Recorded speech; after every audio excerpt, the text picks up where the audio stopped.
Keep.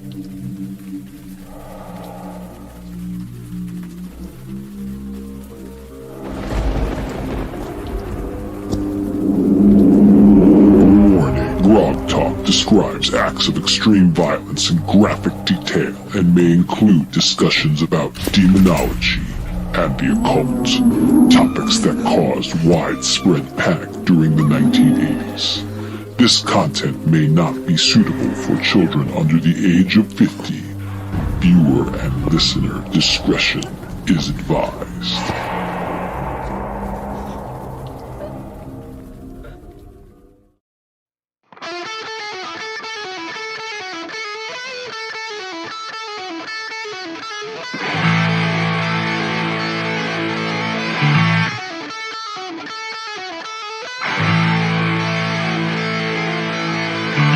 Welcome to the Grogtalk with your hosts, Dan and James.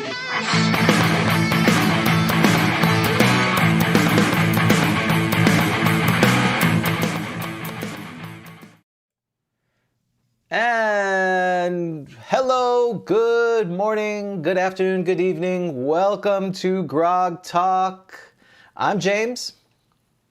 Where are we from today, Dan? Okay, a very special place because, as you know, this is our Valentine's episode. Right. I see you wore your orange shirt. I tried to make it not as orange, but it still came out orange. So, well, I have my Bucks shirt. I was going to wear it, but this is I didn't want to soil it for tomorrow. I didn't want to have to wash it again, so it's ready for tomorrow. That's right. You're in love with Tom Who Brady. isn't in love with Tom Brady? So we are coming. Go blue. We are coming from. Okay, and we've got a lot of illustrious guests on here who claim to be very smart about money. So let's see if they know where we're coming from. We're coming from, it's a pool called Evergold. Anyone? Pool? Oh, yes, Carlos? Evergold is a pool that is shared by Selenil, the goddess, elven goddess of love and beauty, and Aphrodite, in which they bathe in to make themselves beautiful and glorious. Could you just go ahead and repeat the part about the bathing again quickly? No. So slowly. So, oh man, James, we're gonna get creamed in Jeopardy. Why? Am I correct? Who invited Carlos to this game? I did because I won't have to answer Final Jeopardy because I will not be in the running. So, with that said, that's very good. I'm wearing the wrong shirt. I'm wearing the wrong shirt. I should have gotten the traditional one, apparently. But that is correct. That's right. Hanali Selenil? I don't know. Am I pronouncing that correct? Okay, yes, right. The elven goddess of romantic love and beauty. And here, that's where we're coming from, James. So hopefully you brought your bathing suit. Yes. And by the way, I'm going to pre-warning, unlike the demonology warning, this is the Valentine's Day show. You have middle-aged men talking about various aspects of love and romance. What could possibly go wrong? So if you have sensitive ears, people who or images that you don't want shattered, I would say you may want to refrain from this show. But we're not going to try, but we are teenagers at heart, and it is 1981, so we are young and goofy, so we'll see what happens. Anyway, with that said, let's introduce our other guests to our amazing panel today. We have the editor of Flipping and Turning, Mr. Rob Ritchie, the Chamberlain of Brandywine. Hello, sir. Wonderful. Good morning, everybody. In our final panel is Carlos Lising, who is the Immaculate Emulator of Cleveland and also founder and president of Casl Entertainment. Thanks, and already, does this mean you will be discussing the harlot table in the DMG? No, but we should. That's amazing. Did we forget to do that? Yeah, we need to do that. 5 hours. Because I figured with over 5 hours, we did everything. Harlot table.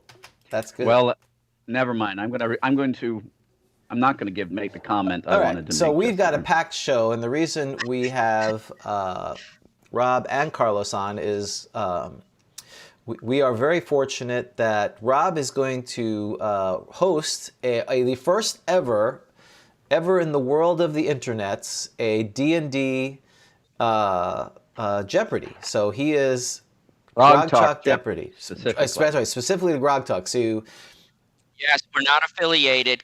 All right, I'm sorry, guys. I got to come in here now. This is in no way affiliated with the Jeopardy show on television. It's spelled differently. Or Dungeons and Dragons. Or Dungeons and Dragons, and it's spelled with a I, not an Y. And if it is any inference to that, it's misspelled all over. Right. Well, any inference to that would be covered under the fan whatever. What's the the Jeopardy fan content. Jeopardy fan content. License, yes. Wait a minute. I just got a post from Trebek's estate. We are being sued. So, oh well, that was quick. In for a penny, in for a pound. All right, Let's go, guys. So Rob, take it away. We are the. I was gonna make a Jeopardy thing, but we would be like this size in the screen. So I said forget it. So Rob, take it away. Okay. Well, everybody, please roll a d20. Oh wait, gotta wait for Dan to get his dice. Which we asked. All right. Welcome to Grogtalk Jeopardy. There you go. Today our contestants are James, Dan, and Carlos. And everybody roll my three contestants, please roll a d20. 11. I rolled a 15, Rob. 11. 16 with the clean dice. Oh. All right, Dan, you won the board. Our categories are Who's Your Daddy? Roll for Surprise, Potent Potables, Save for Half, and Il Butengati. Dan, you control the board. Who's Your Daddy, please? For how much? And for how much?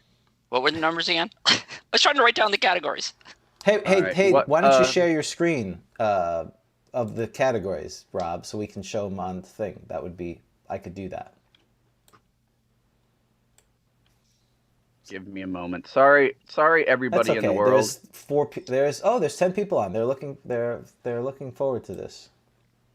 Oh no. This is also the first time we've ever done this on Grogtalk, so it stands to reason it'll be all right. Growing pains. Perfect.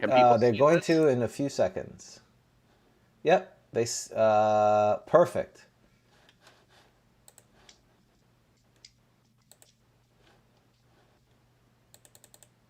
So, who's your daddy? You have 100, 200, or 300. Alex, I would like Who's Your Daddy for 100, please. All right. And the question is? We lost your screen. Please. That's okay. Do it again. It just went away? Well, that's okay. I have to switch to the chat. Oh, you can pick the specific window, so this way you don't have to. It won't affect it. When you say share screen, go find the individual one. All right, hold That's on no a rush. minute. Should have. Good morning from Sunny. Right. Carlos, why is there no Cupid stats in Deities and Demigods? I'm switching it to. Would you like me to answer that? Yeah, because we neither of us asked Jim Ward that. Yes. Do you know the answer? Of course not. Oh. We should have asked Jim. Shouldn't Cupid be there? No, I wouldn't think the Cupid should be there. Eros should be there. You have to remember that Cupid, in the greater scheme of things, was not nearly as important as Eros was. Let me ask you a counter question. Do you know the 7 different types of... They categorize love into 7 different types of categories. Did you know what they were? 7? I don't know 7. I know Filio, Eros, Agape. Yep. Very good. Very good. All right. I'm ready to continue if you guys are. Oh, sorry. Go ahead. We'll wait. We'll go on. Go ahead. So, all right. I'm not sharing the screen is a non-starter. Hey, can you do me a favor then? Can you just drop that into the chat and I'll put it up as an image on the thing when you get a chance. Okay. All right. Send that picture to me and I'll put it So up your question, Dan. You should have it, James, in your email, but I'll do it again. Yeah. Sorry. Roughly 10% of this player character looks enough like humans to pass for one. Dan? Actually, what? Dan buzzed in before I finished answering the question. James, James? What is a half-orc? The half-orc is correct. Oh, right. James, I'm you not have going to be control. blanked. Okay. All right. Let me find that thing that's and send it to you. Is alimony one of the 7 types of love? Jason asks Carlos. It is not one of the 7 types of love, but thank you very much. Alimony. That's terrible. Our viewers are such jokesters. That's a good one. Well done. Well done, Jason. Well done. All right. Second, James, you have control of the board. Oh, I will take Who's Your Daddy for 500. Well, there's only 300. Okay, I'll take Who's Your Daddy for 300 then. Give me that. Okay. Daddy for 300. Gnolls and bugbears suffer a penalty to combat when attacking this player character race. Oh, I didn't get Carlos. What are gnomes? Gnomes is correct. Nice. I would like ill-botten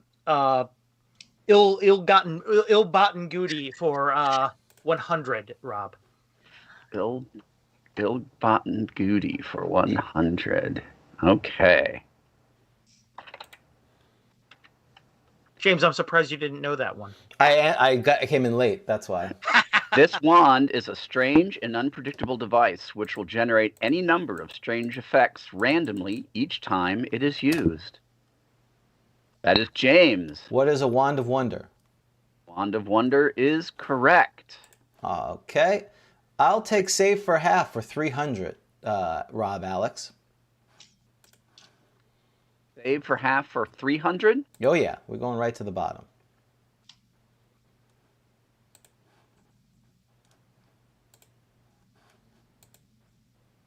By means of this second level spell, the druid is able to excite the molecules of ferrous metal. Oh, I had that. Carlos. What is heat metal, Alex Rob? Heat metal is correct. I would like ill-botten goody for 300, Rob. Ill-botten goody. There we go. I put the things up. Thank you, Rob. Sure. This cursed broad leather band appears to be a normal belt used commonly by all sorts of adventurers, but if buckled on, it will immediately change the sex of its wearer to the opposite gender. Come on, Dan, you know that. Carlos. I don't. What is a girdle of masculinity, femininity, Rob? That is correct. I would like ill-botten goody for 200, please.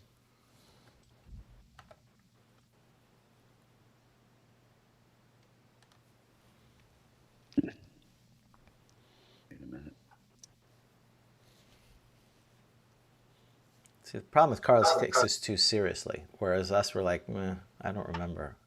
Or I don't know the answer. I have a Ill-botten reputation. goody of for damn it. 200. Reaching inside, right. reaching inside this typical-looking sack, and an individual will feel a small, fuzzy object, which, when withdrawn and tossed, will balloon into an animal. Yeah. Carlos. What is a bag of tricks, Rob? Bag of tricks. That's what it was. All right, please put down your buzzers. We'll take a quick moment to meet our contestants. Currently, the score is Carlos, 1,100. James, 200. Dan, 0. If I get 0, does this mean I don't even get to participate in Final Jeopardy? That is correct. That's correct. That is the correct. You must at least be on the board. Okay, everybody take a breather. So this is Rob taking a timeout for me. Timeout. I take a sip of coffee or your beverage of choice. Can mine be open book? I want to talk about my gnome menagerie collection that I have, yes. Rob. Tell me about that. So I see here that you have a collection of erotic gnome figures. That is James. that is correct. I've recreated the Secret of Gnomes frolicking gnome in a 3D what are those called? Diorama and porcelain and glass gnome figures. Wow, It's the pride and joy of my collection. It sounds amazing. Right. And Carlos, it says here that you have a string of lovers from throughout all of Greyhawk. Would you have any particular person you want to say hello to? Yeah, I'd like to say hello to Countess Belisica of the County of Ernst, and I'd also like to say hello to the Witch Queen Igoliv, because if I don't, she'll turn me into a toad. And I think I'd also like to say hello to Jalarzi Salivarian, because if I don't, then Morgan Kanan will get mad at me. And I should probably also... Never mind. Sorry, I've overstepped my bounds. Don't say too much. And Dan, you're in this game too. Sort of. Officially, yes. Yeah, I would have gotten the first one, but I was so excited I buzzed early. Did that count? No, I'm the one who shoots not. early, you said, but that's okay. I guess we both have a problem. All right, well, let's take up your buzzers and let's continue. All right. Carlos, you have control of the board. Yeah, I'd like, who's your daddy for, has 100 been taken yet? It has. Then I would like, let's go with Potent Potables then for 300, Rob. Okay. I seem to have made a mistake. Sorry about that. So we should all just get points for this question. Potent Potables for 300? Yes. Yeah. All right. Just a moment, please.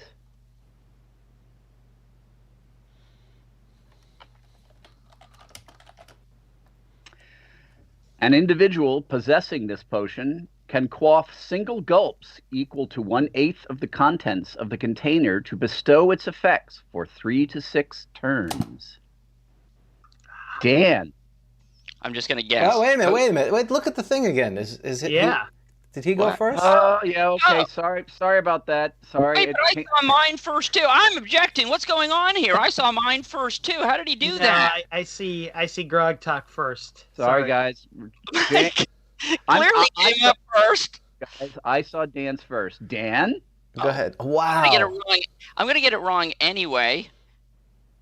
Go ahead, Dan. What is a potion of invisibility? That is correct. Dan, you're on the board and you have control. Right. In a controversial ruling. Yeah, no kidding. Guys, I said before, I'm going to go by what I see in the chat. That's right. You are correct. Could you remind us, Alex/Rob, what's left and what numbers? Certainly. I'll try. or at least one. Well, Who's Your Daddy for 200 is available. All of Roll of Surprise is available. Potent Potables, one, Save for Half, and Il Butengati all have elements on the board. I would like Who's Your Daddy for 200, Alex/Rob. All right. For 200, halflings may be encountered in one of two varieties, tall fellows and this type. Carlos. What are stout? What are stouts is correct. You said that's all of Who's Your Daddy. Okay, you said that there's also there's still Il Butengati left? That is, let me scroll down a second. Yes, for 200. Oh, I'm sorry. That has been taken. Yeah, I was going to say, I thought I'd taken all of those. I would like to say for half for 300, Alex. /Rob. Rob. Say for half.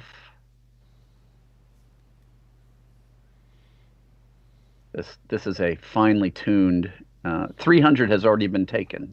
Oh, well, then I would like 200, please. All right.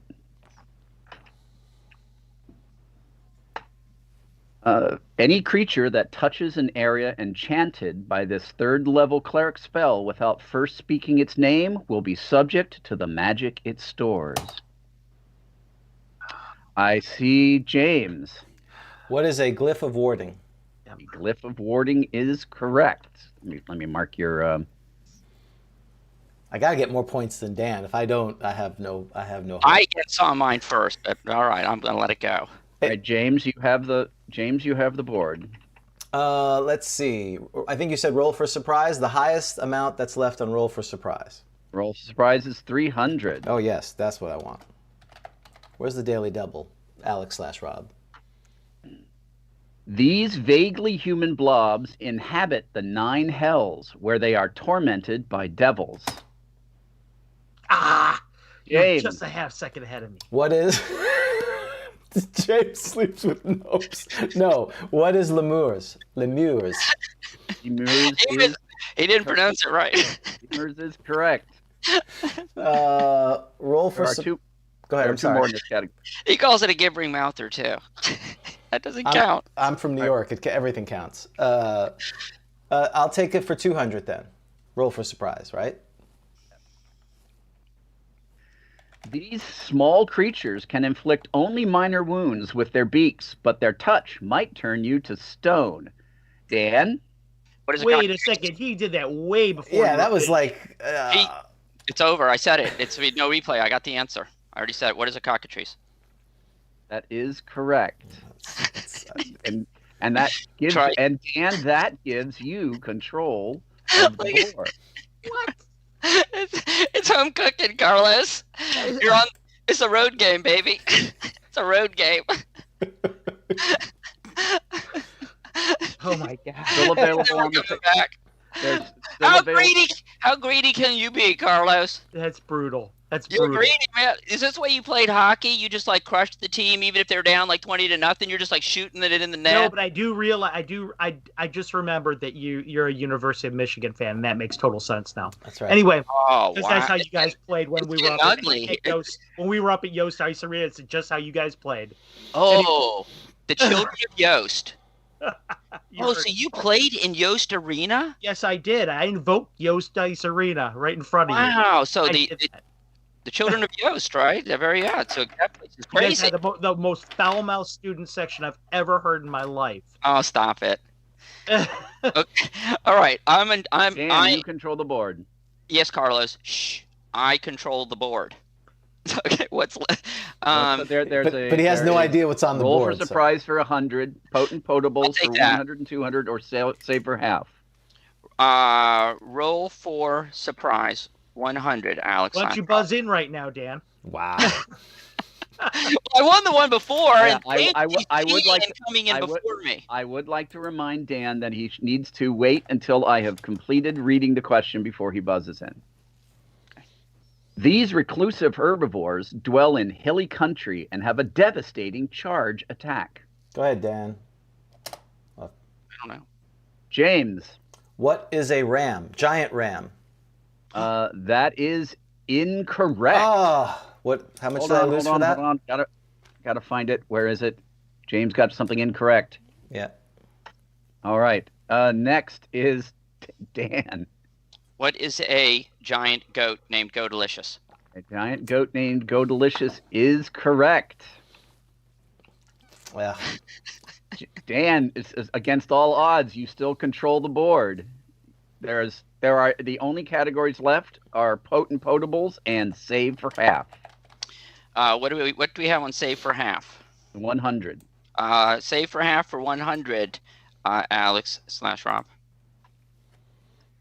The effects of this second level magic user spell end immediately if the caster or recipient attacks any creature. Carlos. good job, What Carlos. is invisibility? Visibility is correct. That I- closes that category, leaving only potent Yost. potables. I would like potent potables for 200. Alex/Rob/Red Berenson. When this potion is imbibed, the individual becomes more charismatic. Dan, Potion of Persuasion. that is incorrect. Carlos is next. Carlos, What is a potion of glibness? that is incorrect. Whoa. Whoa. I'm next. James, you have the option to. I'm gonna go. I might as well be potion of human control. That is incorrect. Oh. The correct answer is filter of persuasiveness. Oh, filter of persuasiveness. Oh. That That's was right. a rough round for everybody. I think Carlos, you control the board, and the last question is in the category of potent potables. Yeah, let's go for that.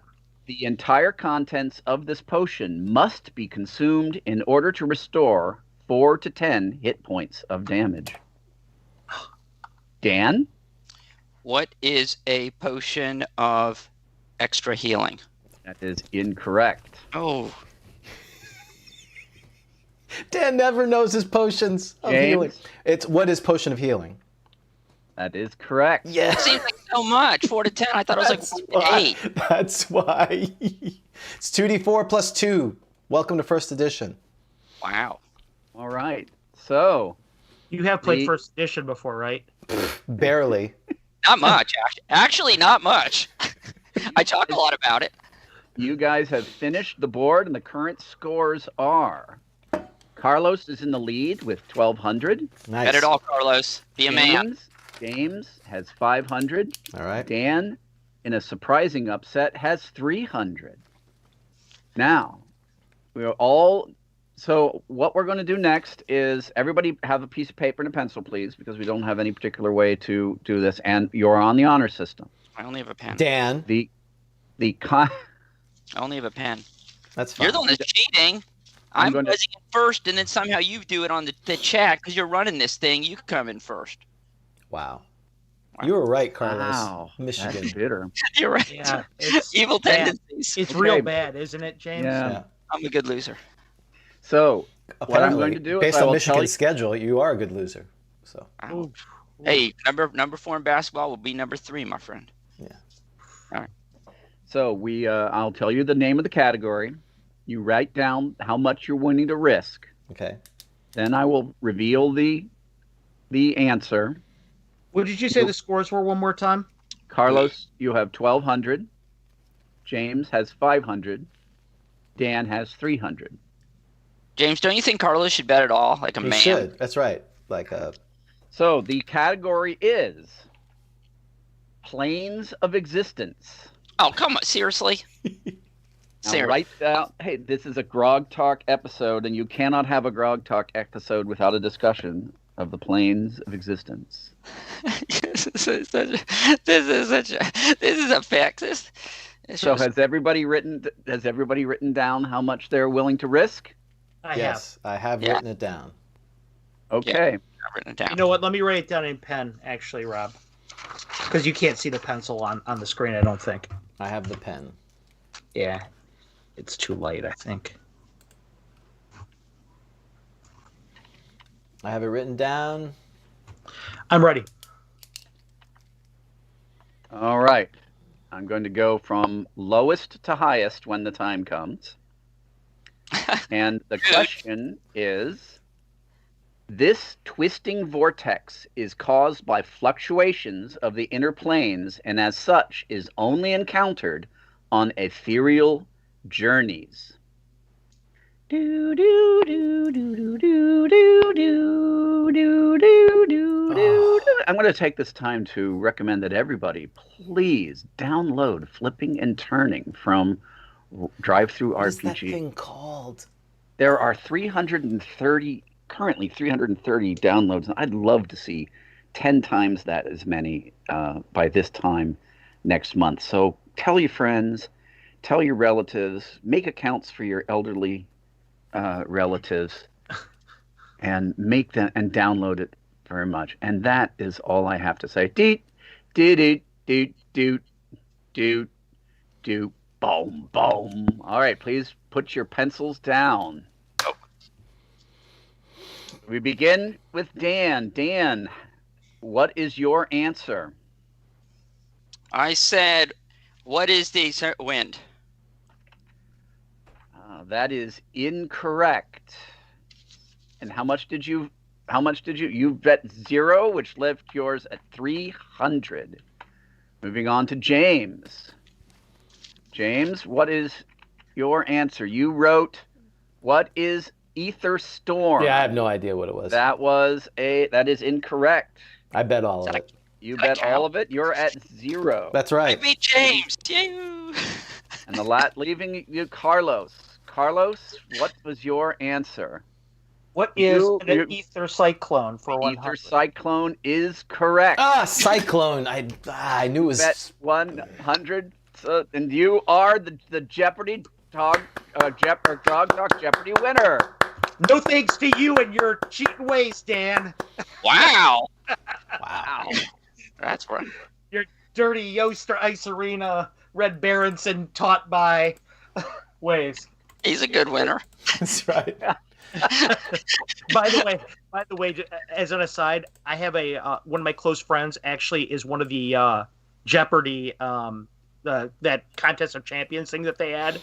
He actually was just on the Chase too, and was a winner on that. His name is Michael Rankins. So shout out to him if he's watching tonight. So Rob, can you get the order of the finishes? In first place, which is of course all that matters, is Carlos.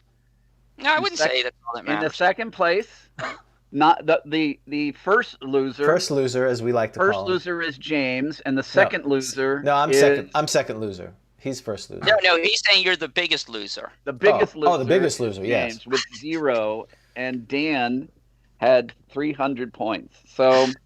Fortune favors the bold, though. I give many props to James for going for it at the end. I guess so, but somewhere in Las Vegas, a lot of people are getting rich by betting that Dan wasn't in last place. So, the over/under on me was 100. Well, what threw me off was he actually had positive points. That kind of threw my whole game off. I had Rob, really how many would he have had if he didn't cheat on that one question? I mean, never mind. I guess that's well. I think I don't know. Less than I had. I reject the premise of the question. I guess Rob is right. I guess I am chaotic. Yeah, I guess you are. I guess you chaotic. are. I'm chaotic neutral. Little did I know. You shot first, Han. You shot first. Well, I hope everybody enjoyed Grogtalk Jeopardy. Perhaps we'll do this again in the future with our returning champion. Yeah, that's right. Well, thank you, Rob. I have my crown. Mm-hmm. Thank you so much for that. And Rob, that was a lot of fun. Thank you for doing that for us. Oh, you're welcome. All right. Well, I know you guys got a lot of stuff on the schedule, so I am going to just get off the line and watch. All right, sir. Well, thank you so much. We will talk to you later. Rob. Have a good one. All right. That was a lot of fun. Thanks to Rob for that. That was good. He is such a good guy, Rob is. Yeah, he's all right. Yeah. Oh, wait, are we still on? Yes, we're still on. Rob, we think very highly of Rob. And, I think, there was only like a couple questions that were good for me, but I'm not complaining, clearly. I'm not. No, I love the ether one. That was good. I'm like, I was like, Storm. I know it's some kind of ether something. And because the other one's astral, what's the astral one? I don't know if he watches the show or not, but that was right in my wheelhouse. Anything that has to do with the planes or deities, I'm gonna have a good shot at that one. Isn't there like some wind that you're supposed to avoid or something? Or something else? Psychic wind is what you're thinking. Psychic wind is the astral one. That's the one. I actually was close when I had psychic because I actually wrote psychic. Well, I had aether right. I just didn't know if it was a storm or a tornado or so it was cyclone. It's a cyclone. Is that it? It's cyclone. Mm-hmm. Ether cyclone. We're now done, James. That's the way Jeopardy works. We're out. Yeah, like a lot of things, I'm okay with that. So I don't think we're going to be back for Tournament of Champions. Well, I think this is a good segue into the fact. No, we're not going to be back for the Tournament of Champions. Maybe it's more like hockey. Maybe more like hockey, where we can play in the Tournament of Losers, where go for the silver. The losers bracket, James versus right. Dan. Yeah, exactly. Yeah. Survivor, Losers Island. True. That's true. You're a little quick on that, but that's fine. Yes, okay, let's see. But this is something hopefully Rob will want to do at GrogCon, which of course is coming up October 15th. Oh man, that would be awesome doing that live. That would be great. That would be. Yeah. Mm-hmm. Mm-hmm. So, I'm not going to do all the announcements, but that would be a great segue. If you want to see Rob do that, send him a note at editor@grogcon.com with your submission for flipping and turning. So those are my two quick announcements. So All right. So this is our Valentine's Day special, and we asked Carlos to come on because nothing says love and romance like an indescribable death, which But comprehensible. goodness. incomprehensible, not indescribable, incomprehensible. Yes, you were right. It sure does. It does it, and I'm flattered that you guys thought of me right away when you thought of incomprehensible death. Let me guess, Victor was busy. Well, Yeah. We thought of romance, and then we said, Okay, well there you go. yeah, Made my heart go flutter. yeah.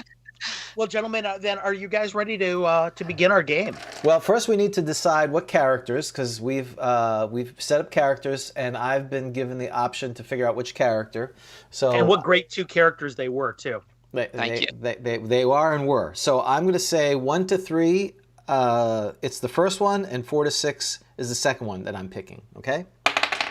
I got 5, so unfortunately I'm the second guy. well, should you say who you are? People I like, am. Well, now that I know who I am, I am. Hello, I'm Hallmark Stealing Hearts.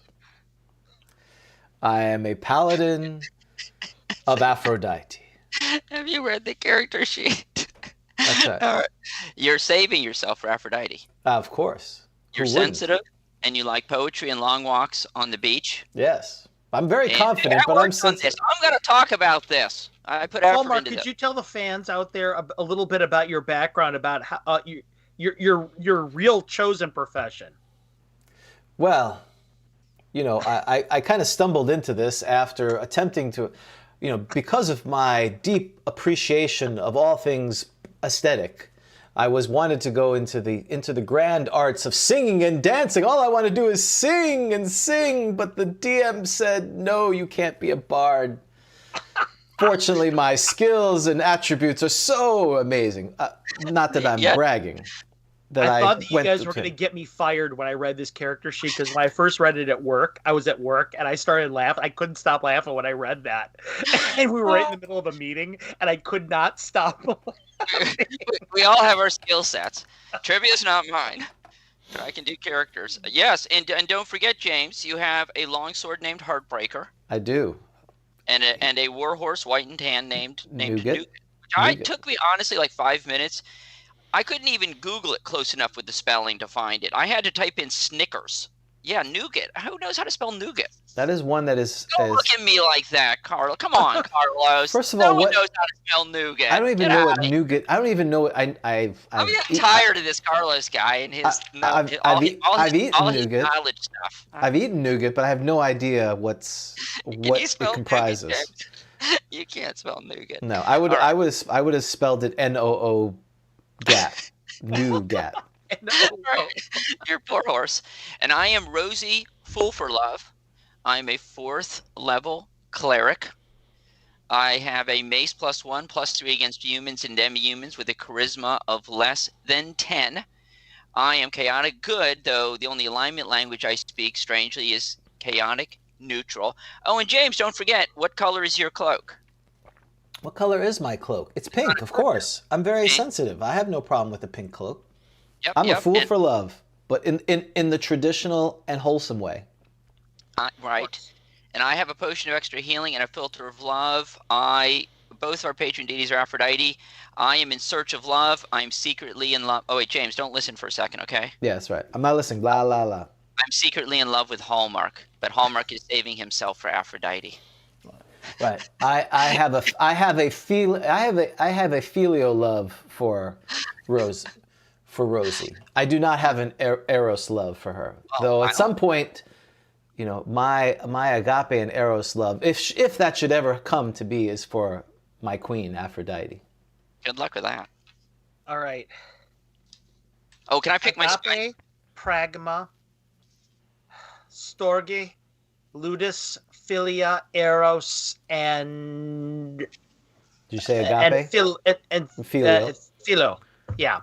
That was the 7. Anyway. Oh, and Carlos, I need to pick my spells real quickly because I didn't know. Okay. All right, I'm just going to randomly roll them. Hang on, I need a D12. I have a 3, so I have create water, of course. Okay. I have light, of course. Good. and I have bless. Okay. And I have hold person. And I have slow poison. Excellent. All right, that's it. I don't have a wisdom bonus, so that's it. Nope. All right, gentlemen. For those of you guys who are watching out in the crowd, as per usual, this module has been written out in a published form. It's called Skin Deep. It's a 5-page module. For anybody who would like it, I'm going to give the module after I'm done to James and Dan to disseminate as they will. Links will be in the description below and on Discord. So thank you again, Carlos, for providing that. That's awesome. Hey, no problem, guys. No problem. Both of you are player characters who revere Aphrodite, the Hellenic goddess of beauty and love. The premise of today's module, which is called Skin Deep, is that young lovers from across the region are being attacked by an unknown sinister party. With a score of dead or missing over the span of a fortnight, the Temple of Aphrodite is determined to represent their goddess's wrath, visiting swift justice upon whomever it is that would disrespect her faith so callously. The two of you were called before the high priestess of Aphrodite in the temple, who told you that she had spared little expense in tracking down the individual responsible for the crimes against young couples of the land. She contacted a Sibyl who told her that the one that she seeks dwells in the shallow caves that lie within the dense forest to the southeast of the temple.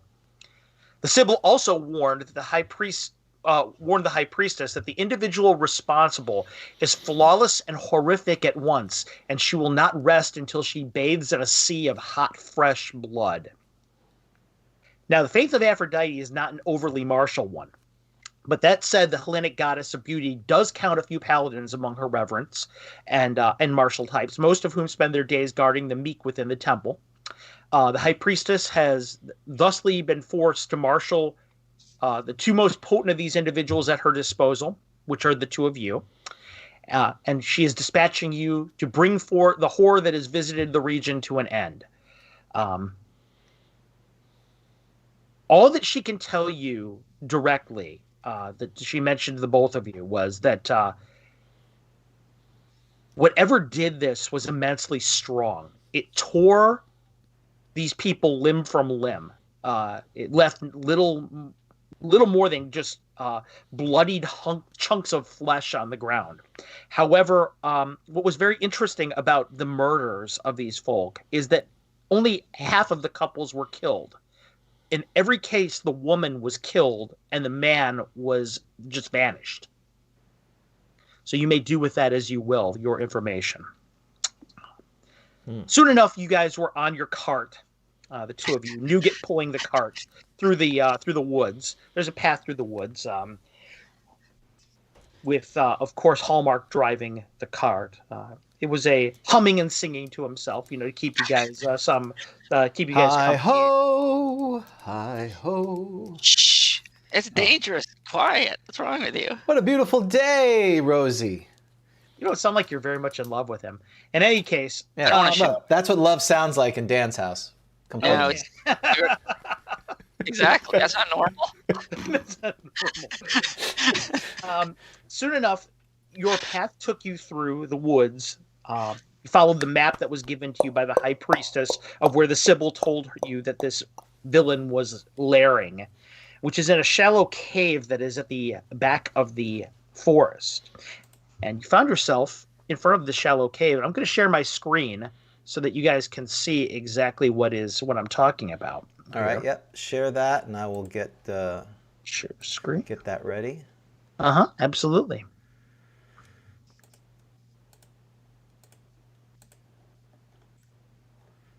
Can you see it? I can. Let me just get that up for our folks.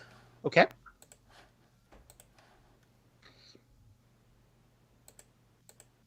And hopefully I will be one of those folks.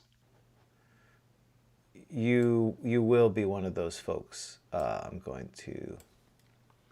Oh, hold on just a second. I apologize. Of course, I went to the wrong screen. I'm just staring at Hallmark. That's okay. Oh, here, we'll do this one. Perfect.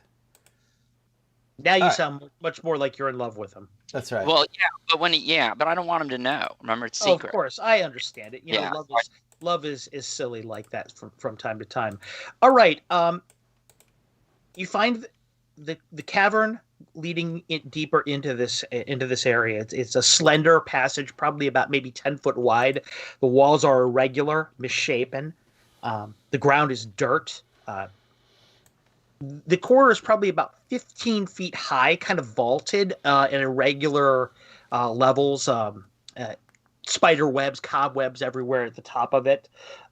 Could you please tell me what your marching order would be at this point in time?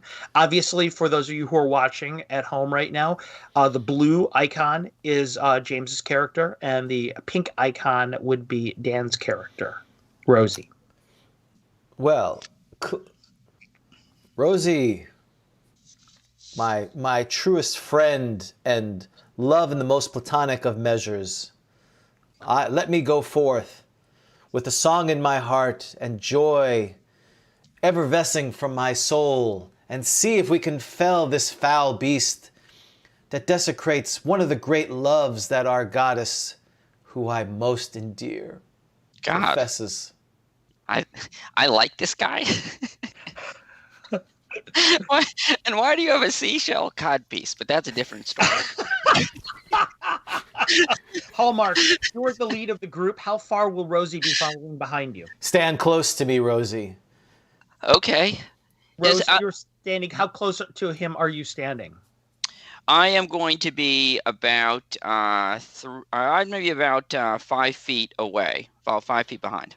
And okay, awesome. and as in custom in the paladin order of Aphrodite, I'm wearing no pants. Of course, right? But of course, that's ridiculous that you would think to wear pants. Can I ask a question? Because I forget the answer to this. So the paladin detectivo, does that work automatically, or is it like a gnome? It does not. No, it has to be concentrated upon. Hallmark, it is dark inside this cavern. What sort of what manner of illumination are you going to use to see by, or are you going to adventure blindly? I'm going to unsheath Hearthbreaker, raising it high and leveraging its mighty magical powers to dimly illuminate the next 20 feet it does per a magical sword. That's what we're going to use for now. By doing so, you can see what you can see currently on the map. There's a very bright light around you for about 10 feet, and it slowly begins to recede out to about 30 feet in front of you. I'm sorry. I will ask Rosie if she would partake in lighting a torch as well. I would be happy to. So yes, since you have one. I do. I have 2 torches. Rosie will light a torch. Okay, Rosie, you also light a torch. You begin down the hallway. Are you going to be? Are you going to take any kind of standard procedure like searching for traps, or are you going to be walking just boldly forward? Well, we are going to. We don't have fine traps, but we are going. I'm going to try to look around. I will take Heartbreaker as I can and see if there are ropes on the ground, looking up every 15 feet to see if some foul creature would descend upon us, as opposed to challenging us in a most heroic manner. Okay. And I'll look behind us as we go. Okay, so you begin to go down the hallway, the two of you together, more or less about 5 feet of distance. And as you do, ahead in the distance, it's very quiet. The light is beginning to illuminate a little bit further down the corridor, as you can see. And soon enough, you find yourselves at a break in the passage that heads to the north and immediately to the west. Which direction would you like to go, Hallmark? Dearest Rosie, friend of mine who I have no feelings of erotically, which way should we venture? We should go left. And how did you select this? By thinking of a sonnet of our great Aphrodite? Yes. Excellent. I knew I could trust you, companion to the end, best buddy and friend. Okay, so you begin to go down the hallway in that direction. I can tell already that you're going to be cursing your goddess by the end of this, Rosie. Continuing on down the hallway, your fellowship finds yourself another break in the hallway that goes to a short alcove. Oh, yet again, another choice. Rosie, what shall we do? It's a short alcove. It doesn't go any further than that. Oh, my decision was made for me, thankfully. Thankfully. But as you get closer and closer encroaching down the hallway, you begin to smell something extremely foul. The scent of rotting meat is wafting to your nose. You're beginning to hear what sounds like the buzzing of flies. The sickly sweet scent of death is wafting to your nose. Oh, the pungent, repugnant smell of something foul. And I pull out my handkerchief and cover my nose. Ooh. As you get into your area, you notice that the hallway ends abruptly. A pile of bodies is strewn at the end of the hallway. All male. It looks like some of them have been skinned alive. Some of their bones have been broken, skulls shattered by some creature that must be immensely strong. Flies are buzzing over top of them. The bones look like they have been, in some places, have been gnawed clean of flesh. Fortunately, I cover my face with the handkerchief bathed in the Ode to Aphrodite, which has a weird, slightly erotic smell to it. And Rosie, stand back. Your fair eyes should not see this horror. Oh. Fortunately, through the theatrics, Rosie, it is difficult to see that. Okay, I basically ignore Hallmark. I fall down to the ground. Why has this happened? Why has this happened to these poor souls? Oh my God! All right, so I need to change my background where it says secretly in love with Hallmark. Secretly, I like to change in love to hate. Is it too late to make that change? Love and hate, they're right next to each other. So I might have let you had you not cheated in Jeopardy, but since you did. What, creaming me by 1,000,000 points wasn't enough. Okay, embarrassing me on social media, not enough. Okay. All right, Hallmark. Oh, we step back. There's nothing to see here. There's just the unpleasantry. There might be barbarian ship. Are you going to do that, Rosie? Then? No, I'm taking my torch. I want to inspect to see if I can see anything in this heaping mass. I stand behind. Are you okay? Oh, it's so. Are you going to roll me a 20 if you would, there, Rosie? Okay. Rosie has rolled an 11. Rosie, now you're not necessarily a super intelligent type. However, you have healed enough wounds to notice something about these bodies. The bodies every single one of them seems that they have been drained of blood. There is no type of blood that is spilling out on the ground beneath these. Some of the vital organs have emptied their contents onto the ground, but there is no blood at all to be found there. Okay. I relay this information reluctantly to Hallmark. How ghastly! How horrific! Annie, I poke around. Any sort of items left over? No, in fact, it looks like whatever did this must have been intelligent because it clearly stripped the bodies of their belongings. Okay. All the bodies are nude. It appears to you, Rosie, that all these young men were very handsome. Oh, so we know these are men? Yes, they were men. Clearly. Okay. Mm-hmm. So here were these were the lovers torn asunder by some foul beast. Were presented here together cowardly and dying horribly, alone, but yet together. And this How romantic. It reminds me of a sonnet that I want to sing. And I begin to recant something from in off key, of course. And this is a bunch of skin. It's like a pile of skin, right? Yes, it's a pile of skin. So I say to Hallmark, Has been how I know these were men? Flayed of men. I hold up there's some skin, and I say, that's how I know. Okay. So I'm going to, let's search for, I'd like to search, I know this is probably totally pointless, because this is just dirt. Is this right? Yep. Mm-hmm. Yeah. Nevertheless, I'm still going to try to search for any sort of secret passages in this area. Roll me a D6, please. I have to turn away from this. This is just this is scary. I look back down the hallway and you come to myself. Secret door. Okay. And were there any sort of, I know it's probably too late at this point, but any sort of, and I know I'm not a ranger, but any sort of tracks, anything on the ground? Roll me a D20 if you would. Okay. A 1. There are disturbances in the floor, in the dirt on the floor. They're made by something relatively small, like a human-sized creature. It's impossible to tell you direction or what type of creature it might have been, but you can see disturbances in the ground. Hey, Hallmark, why don't you try to detect evil instead of singing so much? Oh, what a wonderful, you are such a good friend. You know me. I turn around and I focus.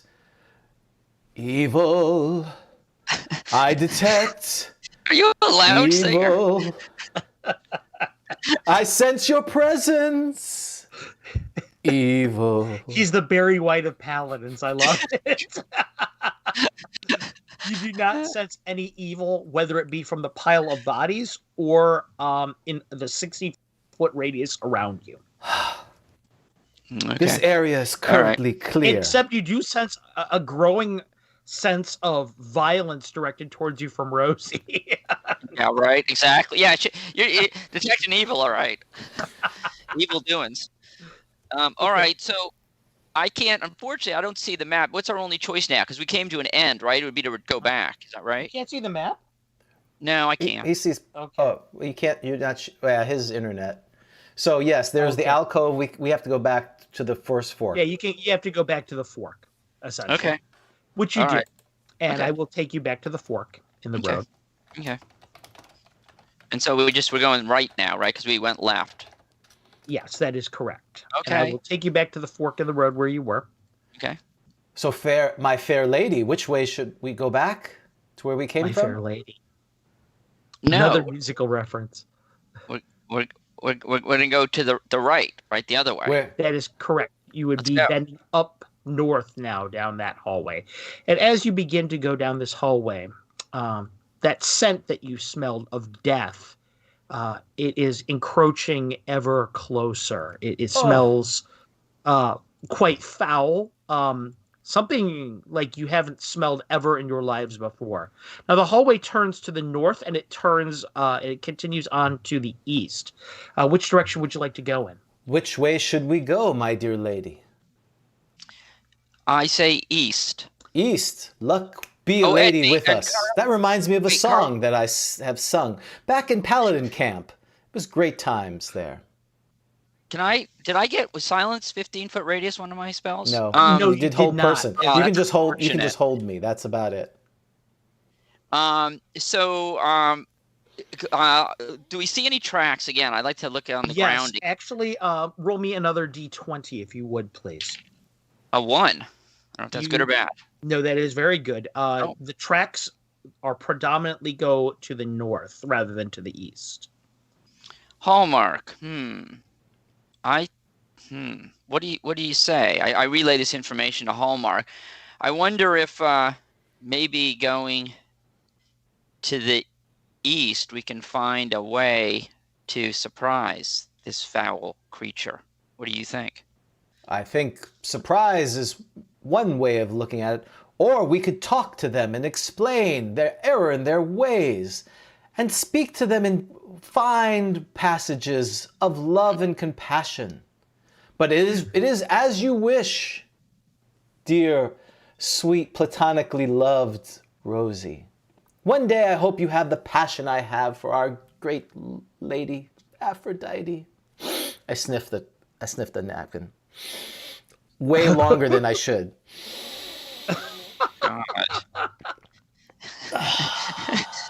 Obviously, the chloroform did not work. That you Are you put it carrying there. around? She's carrying around a piece of Kleenex. What's going on? I have a pink thing of S.O. de Aphrodite. So, because just in case I get a waft of He foul mentioned that smells. he had it with him. Okay, let's go east. I know that's away from, but Okay, I'm you begin to head down towards the east. The two Okay. of you. Yes. Unfortunately, neither one of you is a thief character, so you're just kind of rambling around in the dark, unable to search for traps or anything like that. The light just kind of bathing the path ahead of you. But as soon as you get maybe about 30 feet from this union in the road, in the path, there is a strange, looks like a pile of rocks on the ground right in the middle of the intersection of all of these pathways ahead. And I will take you a little bit closer so you can see exactly what I'm talking about, James. Right there. So there's an intersection where the path goes to the south and continues to go to the northeast. Sure. At the intersection of that, there is a small pile of rocks. James, what you're able to see is that there is a doll that has been put up top the rocks, a child's doll. It's a little bit dirty, but what's weirdest about it is someone has sewn 2 heads onto the doll so that it has 3. The other 2 heads face towards the northeast and to the south. If you would both please roll me a d20. 17. Hold on. 14. Okay. Neither one of you really recognizes the significance of this. A three-headed child's doll. It's a child's doll. Why has it been malformed with other heads, Rosie? What is your thought on this? I query you. You know, the scary thing is you're the smart one. You've got a 9 intelligence. I have an 8. Yeah. I don't know. Well, I don't know. We can get around the rock. It's a small pile. It's not preventing us. It's a very small pile of rocks. Yeah, it's just enough to support this small shrine or whatever the heck it is. And Hallmark, why don't you try and concentrate? See if it's evil, this shrine. Evil. I'm sensing evil. Is there evil in this world right now? Are you in the shower? That's how I detect evil. As far as you know. That's how I detect evil. No. However, you do sense some sort of divine spark. Like the kind that you would get from a some type of an altar. But not one dedicated to an evil god. So it is not evil. So, but it is not dedicated to Aphrodite. No, it is not. We didn't pray to Aphrodite. Neither one of you did that. We should sit down right here, not at the shrine. I mean, right? I'm not suggesting that. Turning away from the shrine. I think we should pray. Hallmark, I think it's time for us to pray to Aphrodite for guidance and love. So yes, so then I embrace Rosie closely as we pray together, because this is for Aphrodite. We get into some almost pseudo Kama Sutra position together as we incant Rosie, the magic incantations. Rosie, he's really warm and he smells really nice. Wait, and you do like me, I can tell. Say the magic words, Rosie. We must pray to our great and benevolent and beautiful Aphrodite. We pray to Aphrodite. Both of you make me a percentage die roll. Well, I know his is 7. I'll just tell you right now. I rolled a 7. I can't believe it. I rolled a 7. Are you serious? I rolled a 22. I rolled a 7. I literally rolled a 7. Are you using pink dice? Of course I am. Did I just really see that? Yeah. Oh my goodness. I have no words. Pink die. Hallmark. Hour of Aphrodite, your connection with the goddess is so central to you, and it's so significant that you feel you remember something that perhaps you never even knew before. I'm learning things about myself I didn't know. that altar in the middle of the room of the crossroads, that is sacred to the goddess Hecate. Ooh, she's the goddess of magic, isn't she? And she's also the goddess of crossroads. Ah. And she's also the goddess of witches. Ah. Would we know? And now again, the Greek, the Greek deities have a unique relationship. I mean, we normally Right. you don't have to trash them as much, but is there an enmity between Hecate and Aphrodite that we would know? No, there is not.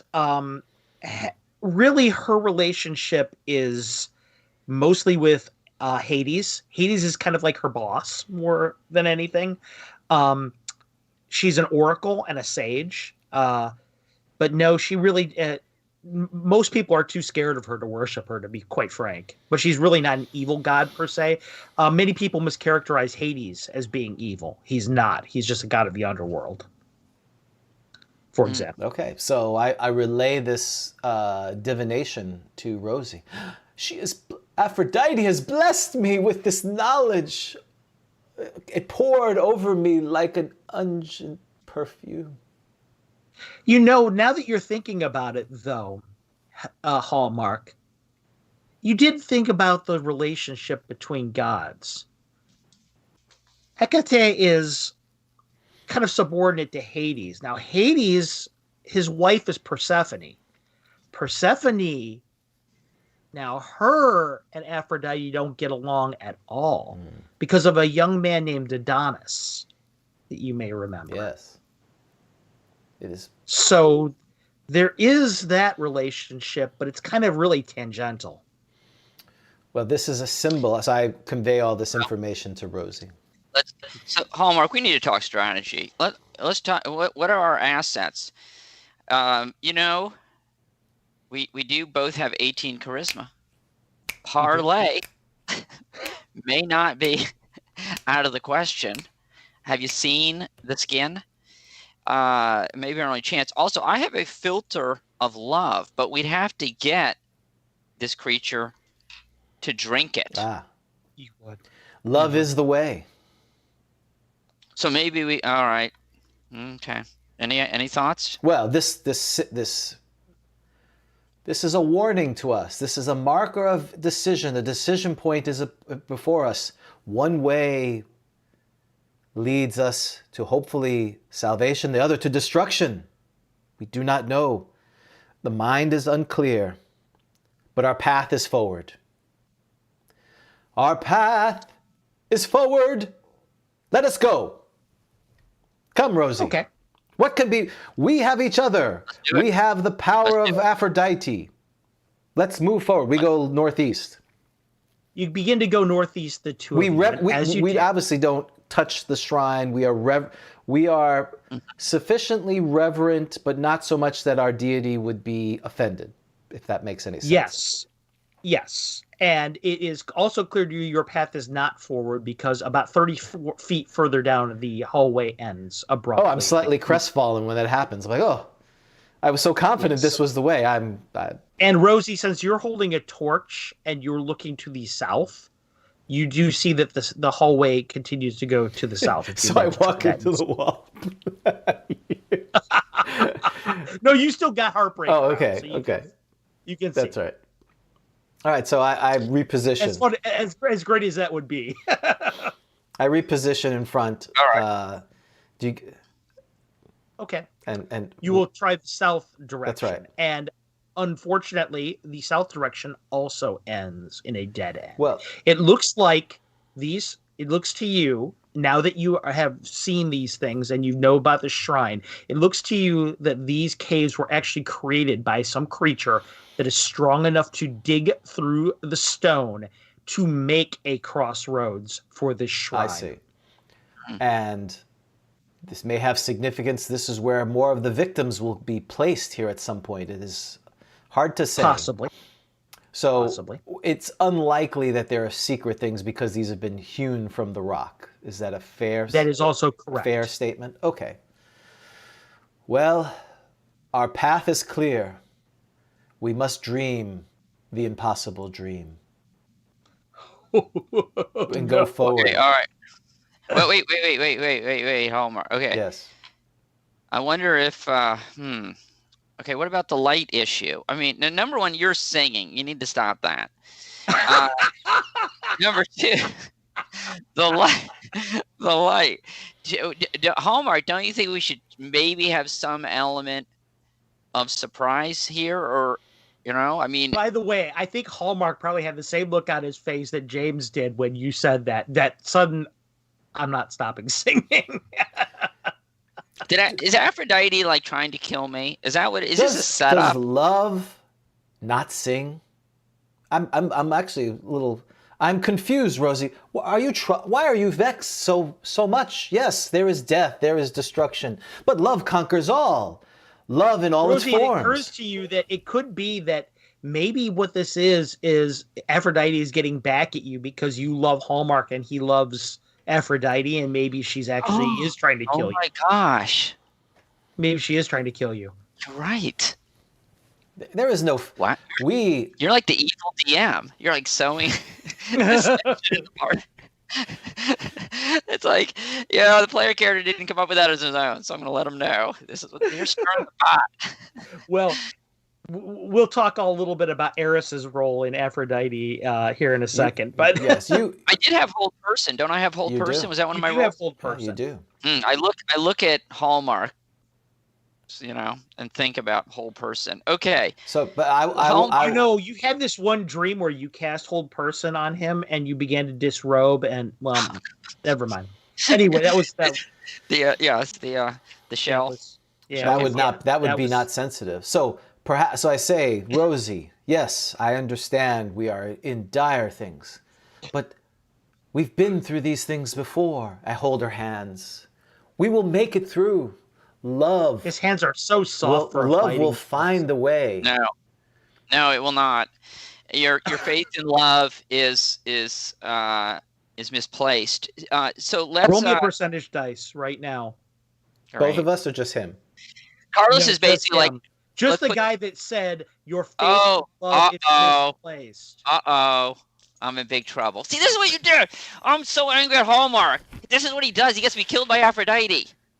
74. Okay. Oh, we're a terrible team. Okay, so are you going to continue down the hallway? Oh yes. Okay. Yes. Okay. No, your love down was. The hallway.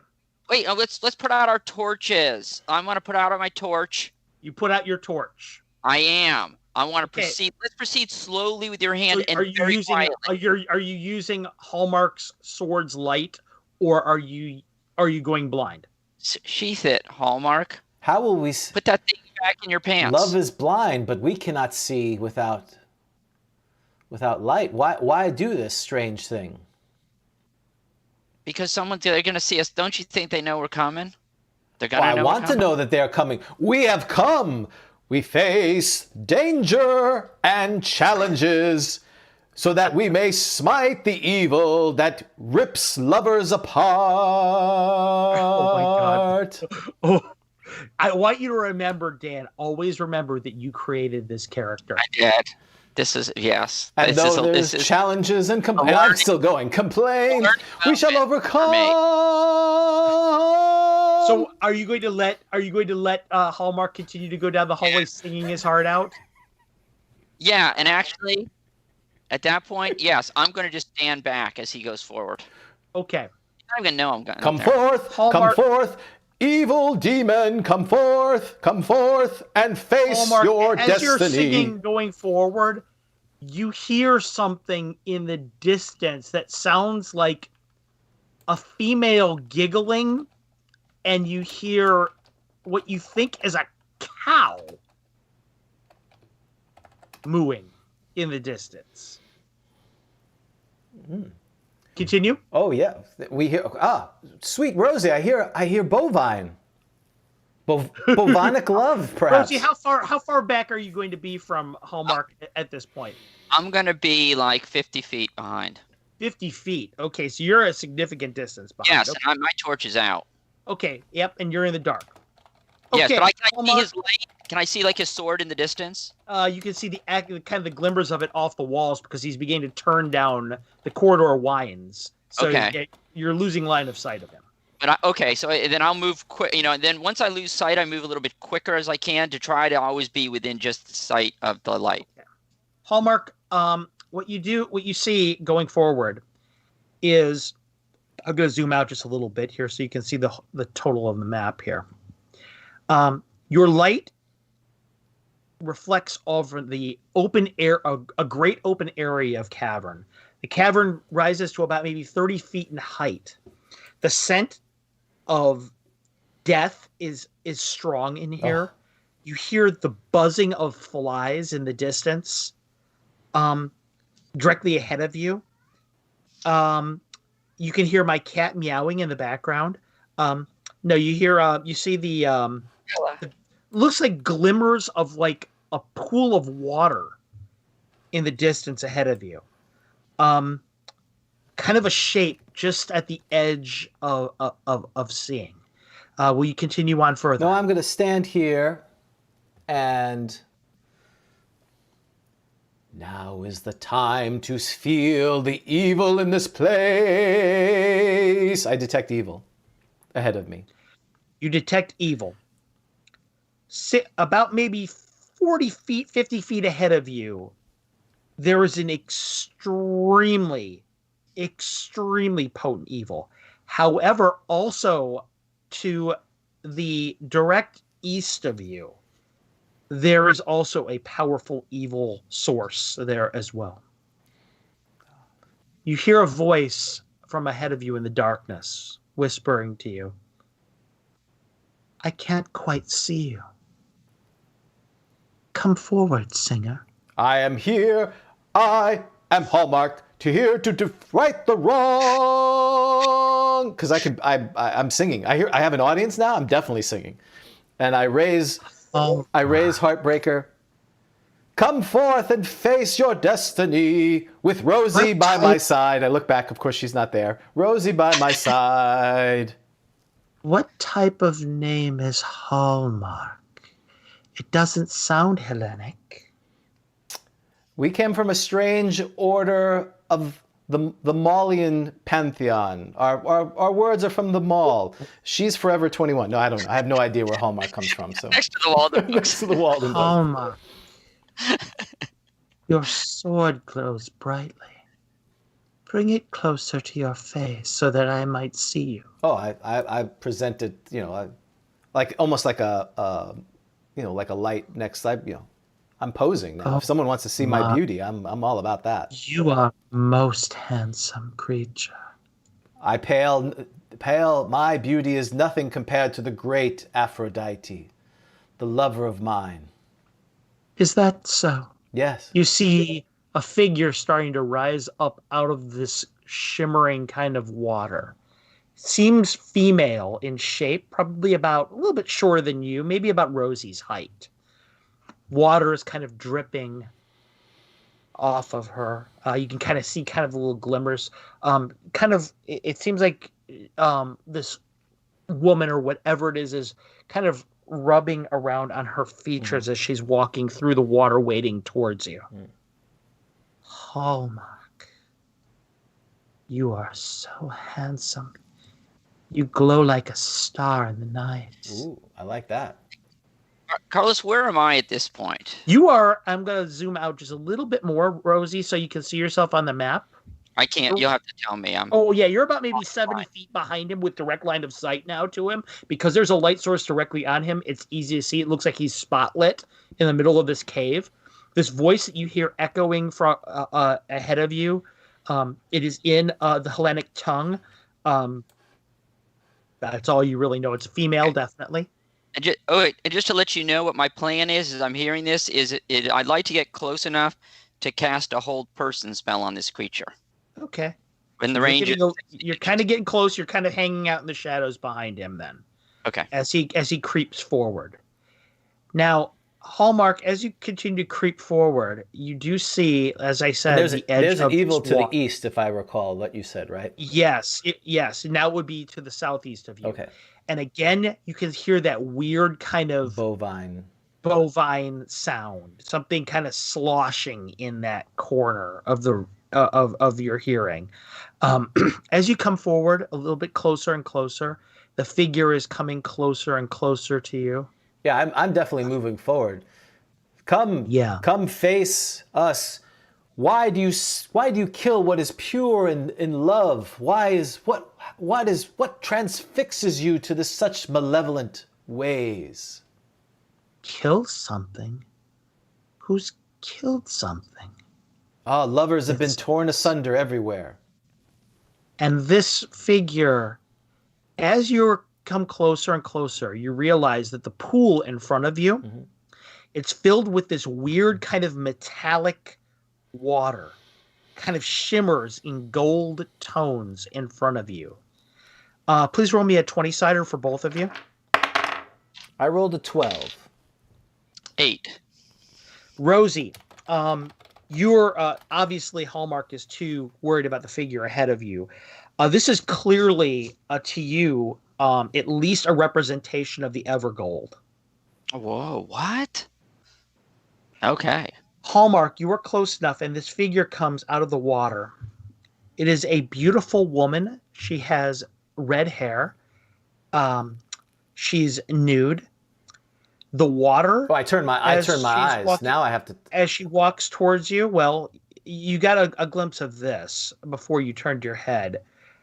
The water, there was something floating on top of it. And what you realize is it's blood. She is covered head to toe in blood. It has dampened her hair. And when she was rubbing across her face, what is in her hands are hunks of human flesh, pale human flesh, that she's rubbing across herself, caressing, kind of almost like she's trying to use them as almost like sponges, like a sponge bath to cleanse herself. You're now 20 feet from her. What will you do? Oh, well. And she's coming closer. Yeah, Go ahead, Dan. I'll just say too. I'd like to, if I can, if I don't know how much I'm seeing of this, but if I'm within range, I'd like to cast Hold. Okay, you can. I'm repulsed, but slightly aroused as well. So I need to destroy this before my evil thoughts come. And begone, evil temptress! You shall not. Your evil deeds shall not be done anymore. Fight the good fight. So I'm going to fight. Please roll me a d6, if you would, for initiative. Okay. I'll roll, Dan, if you don't mind. Yeah, you have the pink dice. 3. Okay, I rolled a 6. Well, as you pull back the sword, this creature, this woman looks almost heartbroken for a moment that you would lift a weapon against her. But that does not stop her from, as she comes forward, she begins to rush towards you at a preternatural speed. She is growing in size. Her eyes are darkening, becoming wild, bloody. Her hair is lengthening, becoming dead black. Her fingers lengthen out into these long, horrid spikes. Dan, or I should say Rosie, you reach for your spell, you utter the prayer, and Aphrodite does not answer you. Oh man, because I said love was I had you lose one of your second level spells, and that was the one that I randomly rolled. Sorry. Anyway, well, actually, I'm not sorry. You kind of owned that one. But anyway, she begins to attack Hallmark right in front of you, Rosie. Hallmark, your armor class for the crowd is? It's 1, but if it's evil, then obviously I would hopefully get my protection from evil as well. I have a hit, a miss, and a miss. The first of the hits, Hallmark, you have your shield up, your rose covered shield that you prize so much. You pull it up in front of your face, and this creature, you see its claw punch right through the metal and try and grab your face. It misses your face by probably about 6 inches. It almost takes your breath away. The force that hits your arm is so powerful, it almost knocks you back prone. I need you to take a total of 11 points of damage, please. Hallmark's like, not the face, not the face. Yeah. That's right. Anything but the face. Meanwhile, Rosie, you are capable of hearing something charging into the middle of the room from the southeast. It is out of sight. It is out of the light.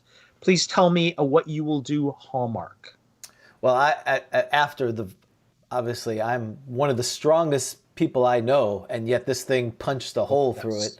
Yes. My concern, sweet Rosie, run away, tell the tale that we fought bravely for love. And I try to attack the creature. Step back to Hades, you foul beast, if I get a chance to attack. As it's changing shape, by the way, it is now probably about 11 foot tall, you figure. Probably about 500 pounds. The face seems to be rotting in front of you. Her eyes are roomy. She is just a horrific figure. She smells of death. Oh, the horror! Breath smells of rotting flesh. Would you roll for your 2 hit, please? I didn't roll it yet. I'm going to roll now. So roll me 2 20s for your 3-2. I rolled a 4 in the first and a 9. Wonderful hits. See, Dan, you're not the only one who rolls crappy. So there you go. You swing and you hit the creature on the side with the first blow of Heartbreaker, and as you hit, sparks fly from Heartbreaker's edge as you hit the body that is iron hard. It just kind of skids down the flesh of the body. Oh, wow. Doing no damage whatsoever. The other one, you swing forward and miss clean on it. At this point, you can hear whatever is in the side of the room charging as well. Rosie, what would you like to do at this point? I am going to cast Bless for myself. I know it's not going to affect poor Hallmark at this point. You're going to cast on yourself or on Hallmark, you said? Not on Hallmark, because he's in melee, right? So just... Right. Yeah, Okay. so just for myself. I need you to roll me a percentage. Okay. 22. Because you do worship one of the more vengeful deities in the Greek pantheon, one of the less forgiving ones, as much as she loves Allah. But she is willing to allow this to take place, and you begin to cast blessing. You can feel the holy power surrounding you. Okay, thank you. In the meantime, running from the side of the room, charging up towards you, is this creature that closes space immensely quickly. It looks like a massive bull of some types. It is breathing these noxious clouds of smoke out of its nose and out of its mouth. Its eyes are wild and crazed. It looks like it's going to just trample over you as it's rushing towards you. The figure ahead of you is laughing maniacally, and it will attack again. Is it bipedal or? The ram-like creature is quadrupedal. Thank you. That is a hit, and a miss. The claw hits. The first one hits you. It knocks the helmet straight from your head. Take 7. Okay. The next one, the claw comes straight down, and Rosie, this time you see it bite clean through the armor in his shoulder, grabbing through the bone in the back of his arm. It seems to shred the bone in the back of his arm, crushing the shoulder blade before reaching back through. Take what did I just roll there? 6 plus 8. Take 14, please. Okay. You are bleeding badly. Your head is spinning. She's laughing maniacally.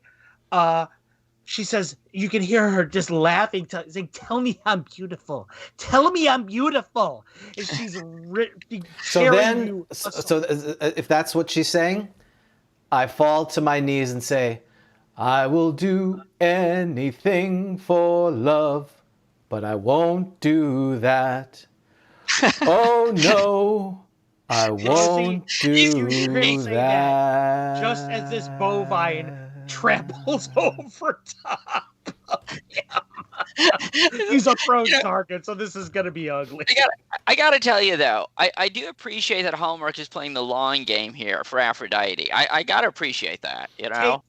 Take 6 more. Okay. As one of these hoofs rolls you over, knocking you to the ground. I won't do... Oh! Teeth are flying out as he's singing. And... Yeah.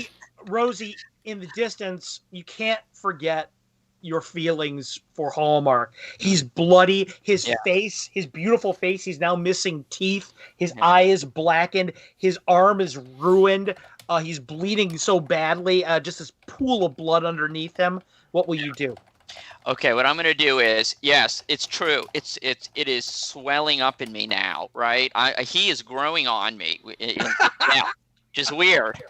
I feel bad for this guy. You know that book of poetry, the blood splatter all over it on the ground. I'm going to grab my filter. I've only got, well, there's two of them, so I'm going to die anyway. But I'm going to grab my filter of love, and I'm going to charge, and I'm going to try to hurl that thing at that woman creature, and try to get a little angle. Yeah, and I can't see, so you let me know. I mean, it would be that would be my preference. And look, I know it's a long shot. It's a Hail Mary. Try to throw that thing right at the mouth. Try to get a drop in. Well, it is Super Bowl, the day before the Super Bowl, so give it a go. So I'm doing a Hail Mary. Yeah, go ahead and roll me a 20. And obviously, at this point, and now I start my divine intervention. The time has come, and so I face the final curtain. He's thinking he's getting some. What'd you roll? Oh wait, can you tell me? Do I want a 1 or a 20? I mean, I realize it's got to. You want to roll high. This is an attack. All right, here we go. 14. You throw it and you hit her with the filter of love. It shatters. A little bit of blood comes down the side of her face. She looks over at you, and she looks absolutely furious to the point where she ignores Hallmark, laying there almost dead on the ground. She is rushing towards you for the attack now, and you can tell almost certainly it is because you are a woman. Oh, can I get an opportunity hug? Can I hug her as like my opportunity attack? You can try and like swipe at her legs and try and trip her, but remember that she's about 500 pounds. Yeah, well, so I'm good. It could be. Yeah, I mean, I'm obviously in the death kind of throes of praying. I did it my way, but I see her going after Rosie, and my platonic love for, my filial love, agape love for Rosie has kicked in. I'm going to try to grab. Try to almost like overbear the thing by stepping. Roll me a d20. Roll me a d20. Oh, wait, did you just say I get to use the pummeling, overbearing, and grappling that's right. rules? You should try to grapple at the outset, Hallmark. What's wrong with you? That would have been like you. Give me a big hug. Okay. Roll me your d20. I rolled a 15, and I have 18 00 strength. Yeah, you kind of throw yourself over there. You grab onto a leg and kind of try and trip her down. Or you're just going to try and grab on and just kind of haul her down. Okay. Which is it going to be? Are you going to grab her or are you going to try and trip I'm going to her? try to trip her so that she hopefully... Okay, so what page are we going to in the DMG? So what do we need? Is this like a 10-minute break here? No. This is actually a percentage die roll. Come on, you didn't think I wouldn't be prepared for this, did you? I thought we got to do pluses and minuses. There's actually, honestly, for this monster, in their citation, there's actually a mention of grappling, so I actually did some research on this. All right, so I'm rolling percentages, Carlos? Yeah, please. Yep. Mm-hmm. You won't believe it. I don't know. I don't know if it matters, but I rolled 00. Oh my goodness. Okay. Ooh. What you are able to do, Rosie, for all of his singing and his tomfoolery, he is a man of war. And you see him kind of look back. He grabs the kneecap kind of the leg. You see him punch the side of the leg as hard as he can and kind of pull back. That 500-pound weight comes falling down hard. I need you to roll me a 20 right now, Rosie, and make sure you're not underneath it. 500-pound weight? Yes. Oh, so he grabs her, and she's like coming down at me now? Yes, because she was charging at you. I need to make sure she doesn't careen into you. I agree. Oh, so I'm rolling a 20? Yep. 18. That is actually, she is going to careen into you.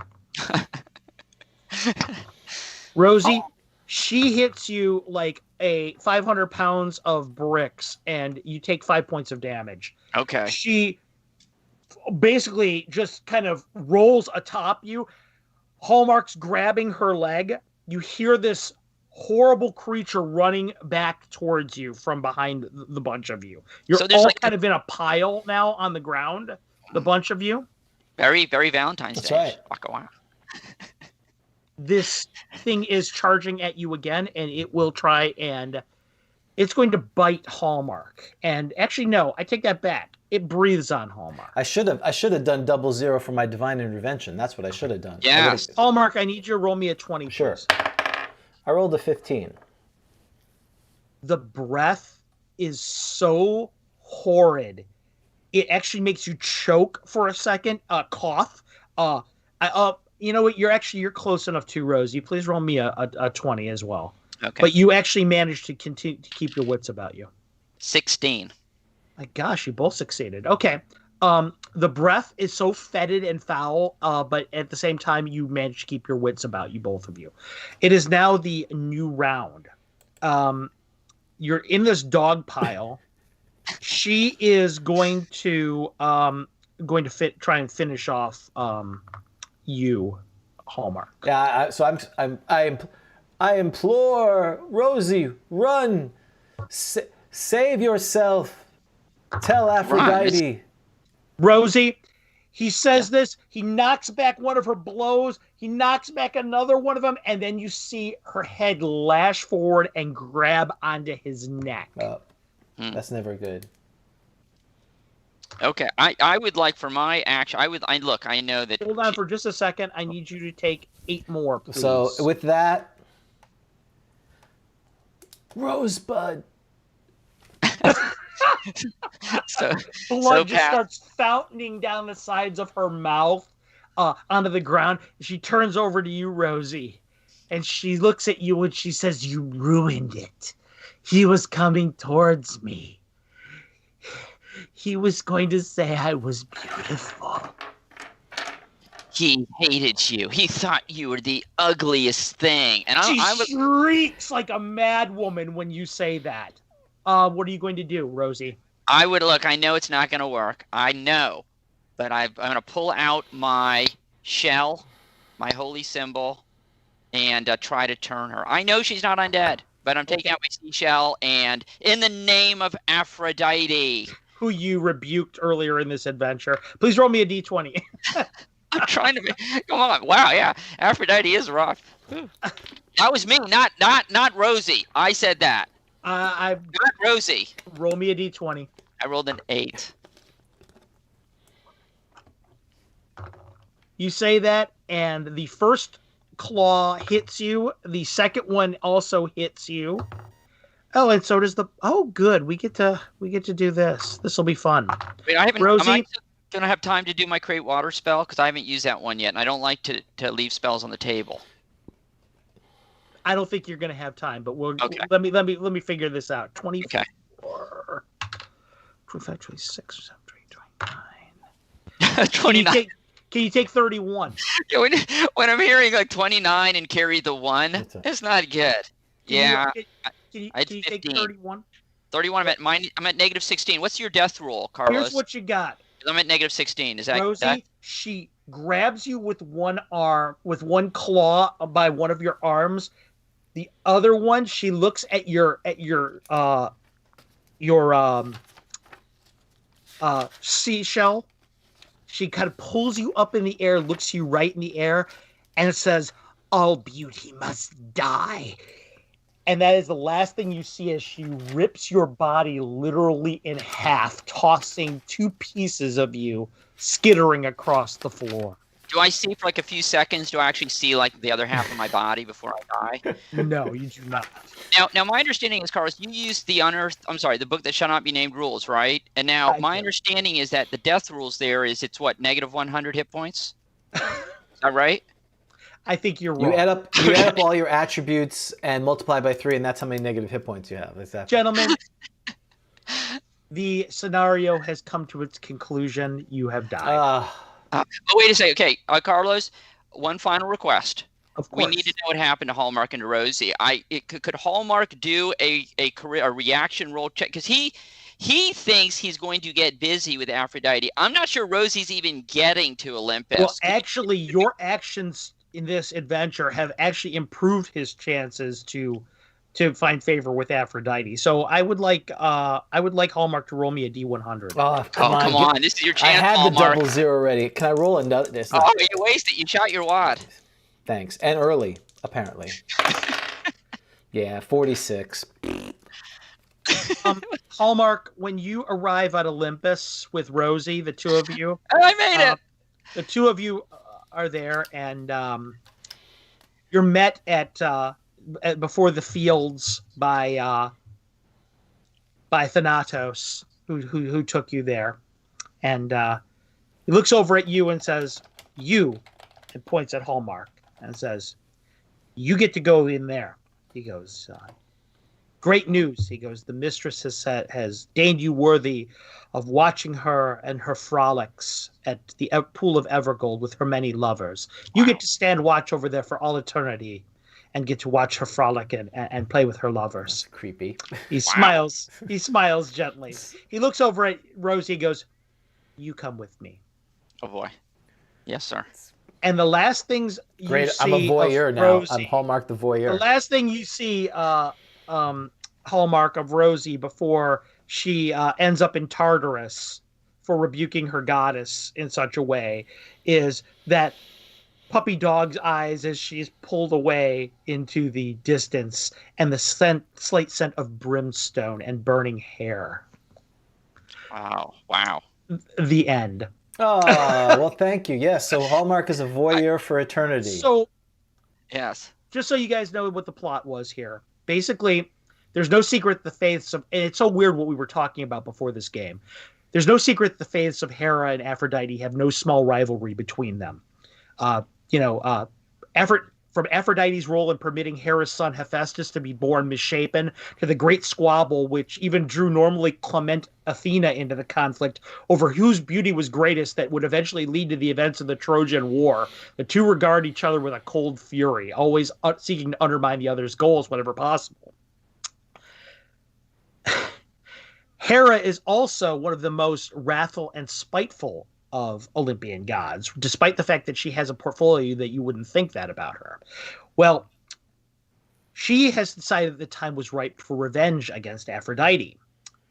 What she decided was that she had her son, Ares, who is a sometime lover of Aphrodite, take a vial of Evergold from her pool and bring it to her. She came to Earth in the guise of Hecate, the goddess of witches, before this Anis hag that you have met, Iade, one of the most hideous crones beneath Helios's gaze, and she offered her a bargain. If you're going to fool a pool full of the life of the sea and pour this Evergold into it, she might shed the skin from herself like a chameleon, leaving her life of ridicule in a misshapen body behind forever in favor of being embraced and beloved as the fairest maiden of all the land. Hera expected her to do this, and she did it first. But with the first man that she met, he was already promised to another woman, and he rebuffed her, and it snapped her sanity completely.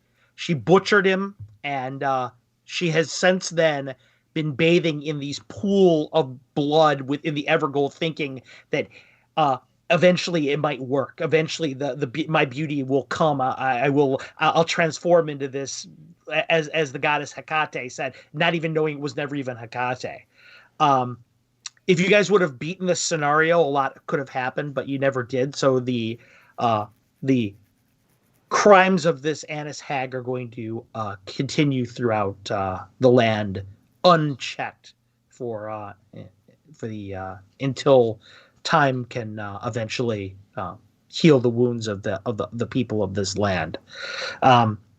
Finally, I will mention that where was I here? Oh yes, the last bit of consequence here is that the Temple of Aphrodite would be forced to move, as the High Priestess would be struck by a mysterious wasting disease that reduces her charisma to 6.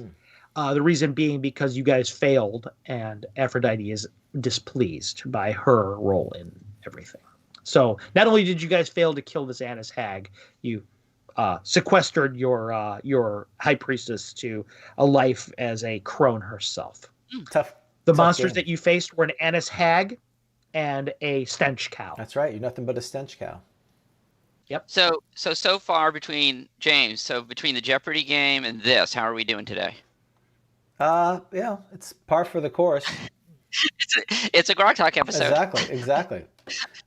It's incomprehensible death. I had to get you guys. I had to give you guys a really severe challenge. Of course. No, that was a lot of fun. Thank you again, Carlos. Always a pleasure. And you've got some friends out there. Let's see. Gary Holland is out here saying hi. And oh, wow, Gary, that's awesome. Hey, it's great to see you. Gary is one of the writers of the Living Greyhawk Journal, not to mention many other great published Greyhawk products. He's kind of a legend in our community. It's great to see you, Gary. And Jason Jacobson and a couple other folks. My good buddy Jason. It's good to see you too, so man. There's a few out there. So again, thank you for killing us in an incomprehensible way. That was a lot of fun. And for those of you guys who want the scenario, please just reach out to Dan and James, and they'll be sure to hook you guys up, or just reach out to me at caslentertainment@gmail.com, and I'd be pleased to give you guys the adventure. Yeah, we'll put a link into it. We'll put it in our Discord under files in our Discord server, and we'll put a link out on the show notes after this. So once again, Carlos, so we have one last thing because I know you've got some other things to do. So yeah. I did want to remind folks that you invited us to a charity event last month for the Cheetah Conservation Fund. Can you give an update on that? Because yeah, absolutely, I'd be happy to. So all said and done, it was a magnificent success. We raised about $3,000. Wow, that's awesome. A little bit over $3,000 that we're going to be presenting to the Cheetah Conservation Fund in the form of a check. I have a meeting with one of the people in charge of the fundraisers for the CCF, a phone Zoom call that we're going to be discussing exactly how and when they're going to be getting the funds. I have some really cool ideas in mind. And you know what? I'll do breaking news here on Grog Talk.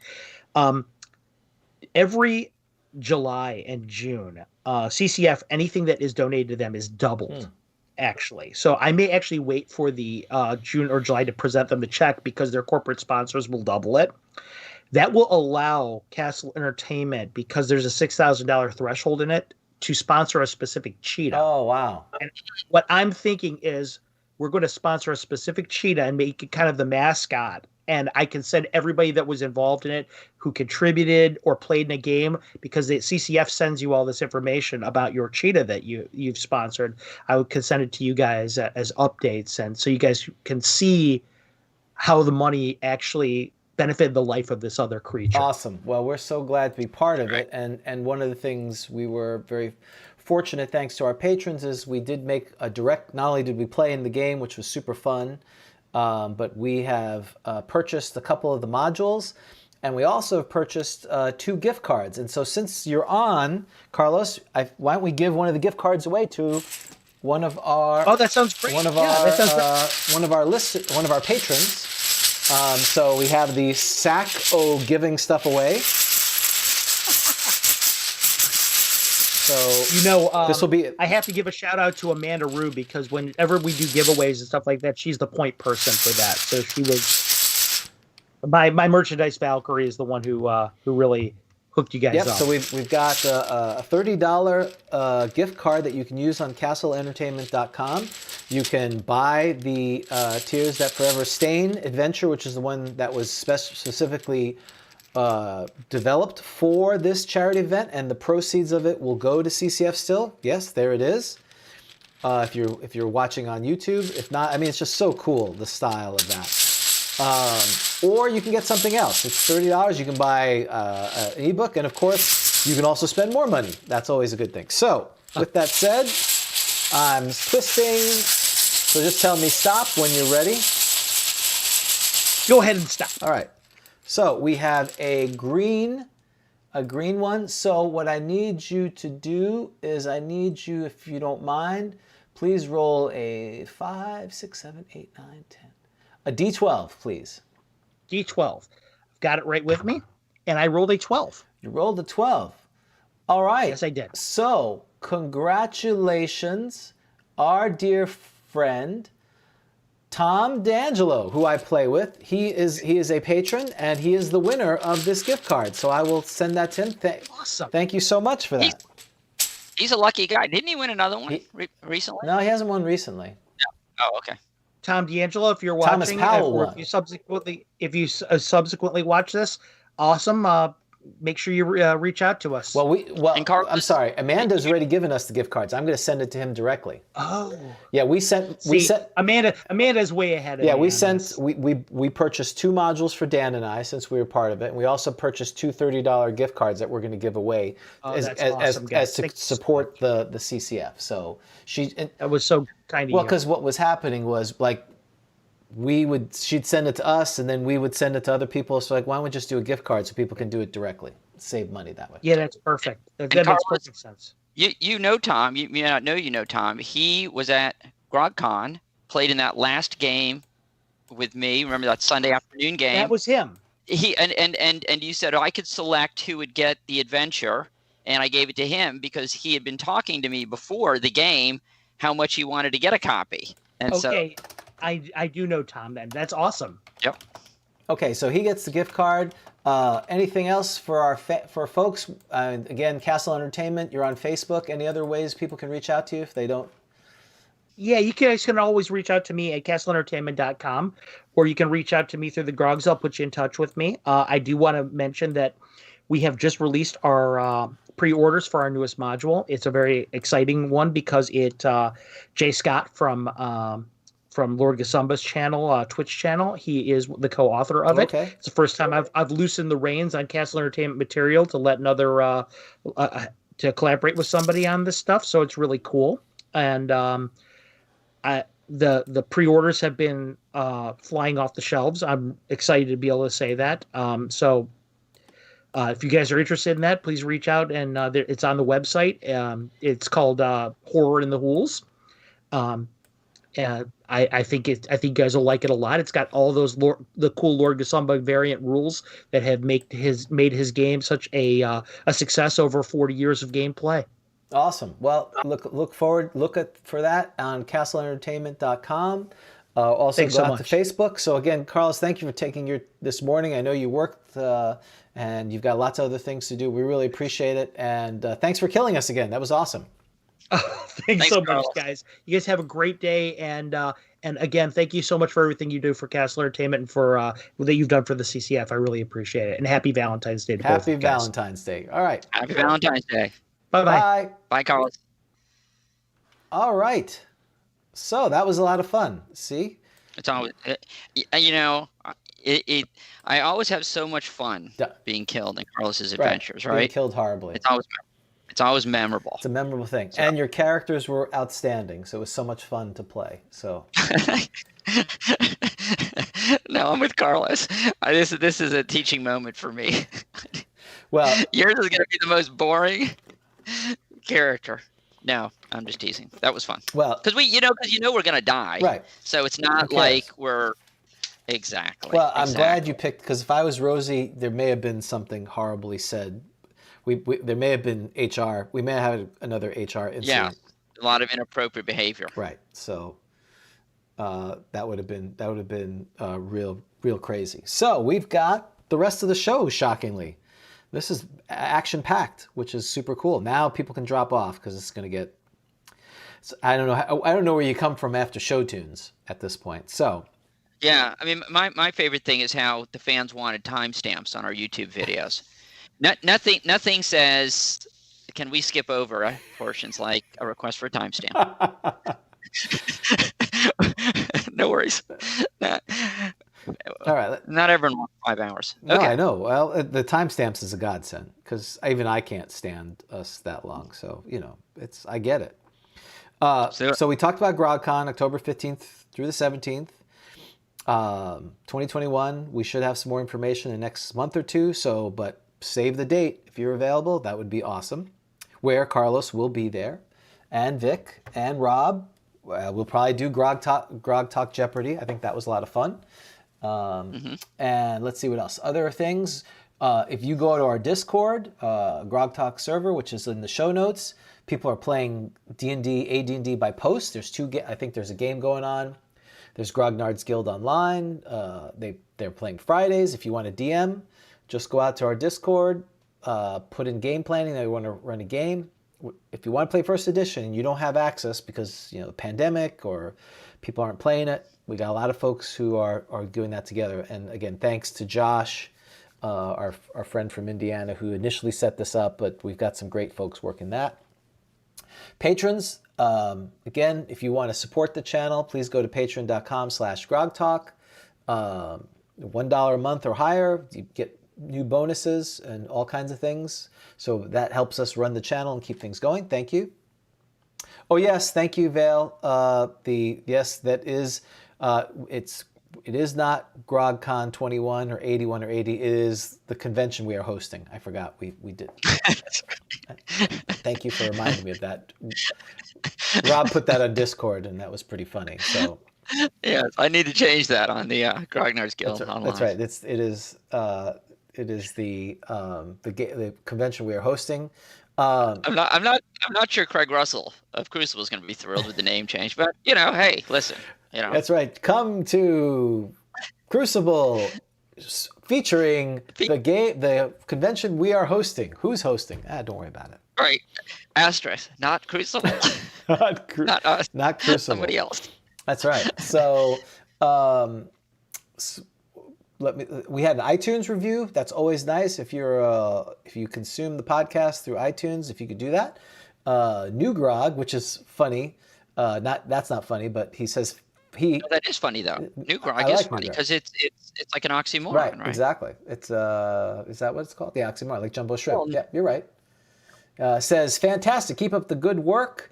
I rather enjoy the spell description section, and the reason we found that funny is because when we were planning for this, you're like, we probably should do spell selection every time. It's getting a little old, but New Grog loves it, so now we have to decide we're going to put it back in. It is. It's back this week. It's like the McRib.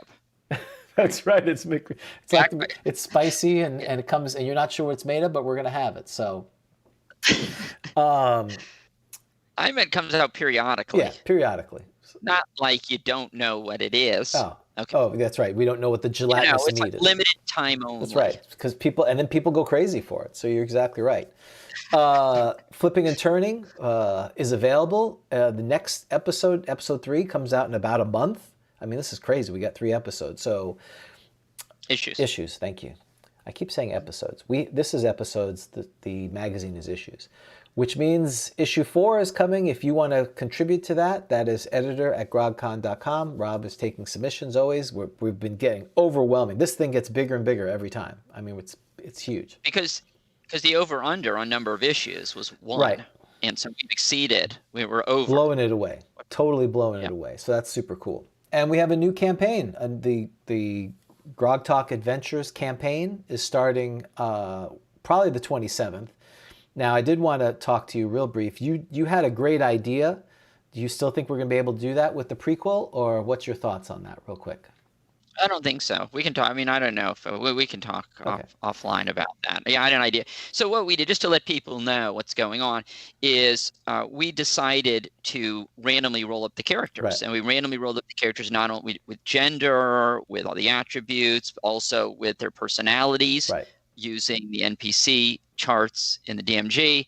And so it was just and random alignment. We made one exception, right, because we got chaotic evil, and we said, well, let's re-roll that. And so we had these characters, and they, let's say it was interesting. Right, it was interesting, and we didn't record it because, is it fair to say, Dan, you were a little not as prepared as you wanted to be for that event? Yeah, I mean, not prepared, meaning I didn't realize it was happening. Correct. And I guess I should check that Gmail. I'm the man with many email accounts. So the interesting. The characters, all 4 of them, also had something in common, which was interesting. The story kind of wrote itself, the backstory, which lent itself to a prequel, to the possibility of a prequel if we wanted to do it. But I didn't know how much you liked the idea because you're very nice. No, I love it. I think it would be great but that may be something that Carlos or you, it's because I think it's the way you did it as I don't want to spoil more, but it really falls in. I just don't think we'll have enough time. So it would be more Carlos's or Vic's jurisdiction is what you're saying, or in their skill set is what you're saying. Yes, exactly. It would be. So we may need to follow up with Carlos. I know he's super busy, but if he would like to do that, or Vic, we'll have to see if we're going to do a prequel. But we're not going to get it done before the start of the thing. So we're going to have to leave the backstory a little bit of a mystery. When we start on the 27th, Rob is DMing. I have invited our gold level and higher patrons. Once they book, then we'll open it up to our Electrum and then Silver until we get the till we get the seats filled. Which means that's starting February 27th from 12 to 6 Eastern Standard Time. And then 2 months from now, I will run, and then 2 months from now, Dan will run, and it will be a 6-session campaign. How's that sound? Sounds All great. right, those are the announcements. So now we're ready for the best of February 1981. Are you ready for this? I am indeed. Can you guess the number one song? Eddie Money. I'm going to keep saying Eddie Money until I'm right.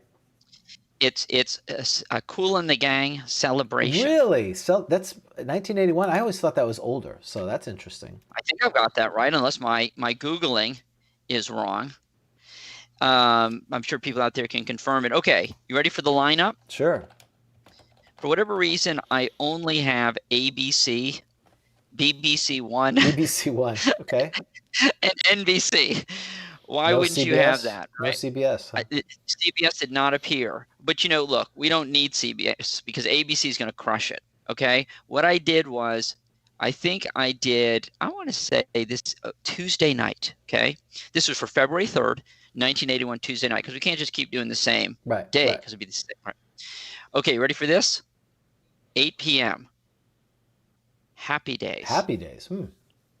And it's an episode called Welcome to My Nightmare, a.k.a. The Horror Show. And I don't know if Fonzie has jumped the shark by this point or not. I just don't know. Yeah. And he said, yeah. You know what's coming on at 8:30, don't you? After Happy Days? Come on. Was Laverne and Shirley? Yeah. You got it. Yes! Come on! And this is interesting. This is kind of a combo of our Incomprehensible Death today. Laverne and Shirley's episode is Love Out the Window. So it's Love Out the Window and Welcome to My Nightmare on Happy Day. So, right? Don't you think that's kind of bizarre? And one of the folks just died from Laverne and Shirley recently. Was it Squiggy? I think he just died. I think that's right. Hello. Hello. Can you 9 o'clock? Getting harder. 9 o'clock. Can you get 9? This is an incredible lineup. I think actually the reason why there's no CBS, I think it was just like static. They're just like, look, we're not even competing. 9 o'clock. Yeah, I don't. It's the show where there's always a misunderstanding. I don't remember. I'm not gonna. Three's Company. Three's Company, of course. Janet's Secret is on tonight. 9:30, Too Close for Comfort, A Fine Romance, and 10 o'clock, Heart to Heart. Oh, Heart to Heart. Yeah, I used to watch that. That's a great lineup. It is a good isn't lineup. Yeah, we used to watch that Tuesday night. Absolutely. Compare this to NBC. Lobo. Oh, Lobo. BJ and the Bear. BJ and the Bear. Hey, Bear, you're being too rough on the BJ. See. And Flamingo Road. Yeah, I couldn't tell any of those. Okay. Right? Of course not, because we're all watching Happy Days, Laverne and Shirley, right. Three's Company, and just quickly some of the things that this book. I'm getting angry at this book. This book is just reminding me how old I am. Your $6 of pain. Okay. Yes, because you know what they're giving us? They're not giving us like this thing happened in 1981, like I would remember, like brings me back. Right. It tells me things like on Sunday, January 25th, 1981, the singer Alicia Keys is born. Yeah, no one cares about that. Right, the 28th of January, Elijah Wood is born in Cedar Rapids, Iowa. I always thought he was English for some reason. Thursday, January 29th, it's announced that the Japanese car from Nissan will manufacture Datsun cars in the UK. Is that the first part? Is Datsun? That's the first time for Datsai in 1981. I always knew him as Datsun. Yeah, 70s. Datsun was what we knew him. Nissan was later. I'm like, what's a Nissan? Oh, it's a Datsun. Oh, so they're just manufacturing them in the UK. That's all that means. Who cares? Justin Timberlake is born on the 31st. Who cares? And okay, the only one mildly interesting is today, 40 years ago. Okay, I'm going to give you the blanks. You try to get this. Blank proposes marriage to blank. February 6th, 1981. Prince Charles to Diana. You, sir, are a treasure because you love the royals. You are absolutely correct. Thank you. You clearly were holding back in Jeopardy. That's right. Well, the ether cycling is still. That's still ridiculous. You're bitter? Yeah, I'm still bitter. Oh, he's upset. Wow, you're going to be angry for a long time. No, I just my knowledge is not as well. I know it's not as nearly as encyclopedic. so you're going to spend the weekend just poring over the books. Right. I'm going to get this right. I'm getting ready for Grogtalk. Exactly. So that's 1981. 81. Yes, and I believe I didn't have my convention schedule. I believe Gen Con South is coming up. It's coming. It's coming up, and by the way, Leroy 20, who is a dear friend of us from Western Canada, one of our segments was sponsored by a game store in British Columbia on this road, and he took a picture of it. He hadn't gone on that road for years, and he took a picture of it and put it up there. It was super cool. Is it just like a field now? Yeah, the store is gone, but the road is. I guess the road is. It's actually got a Wikipedia entry because it goes through multiple counties in British Columbia. So it's.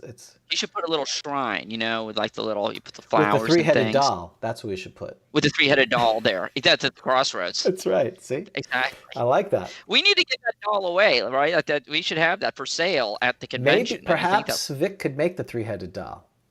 Yeah, he could get with Carlos and find out what this three-headed doll is, and if that doesn't creep you out when you come back to your hotel room, you see that? Yeah, we could donate it to like sick kids, like if in the hospital they could. Here you go. With three heads looking different ways. Yeah. That's horrible. For kids who don't have toys for Christmas. Yeah, that is. Toys for tots. We should give you Toys for Tots. Terrifying toys for tots. Yes, that's true. You've been bad. All right. So what else do we have? So we're done with 1981, February 1981? Yeah, I mean, unless, I could look for the convention schedule. You want me to be right back? Hold on. No, not really. You keep. Well, let's keep going. That's a yes? Okay, I'll be right back. Can't make something. Yeah, just keep talking. Okay, so we're going to keep talking because apparently we have to have the convention schedule from 1981. Coming up, for those we're going to do the random encounter. We are going to do spell selection because it's added by popular demand. Miscellaneous magic. Okay. Hey, so yes, right now, 40 years ago today, happening right now. I don't know why people aren't there, but you should be at Gen Con South, starting today through the 8th.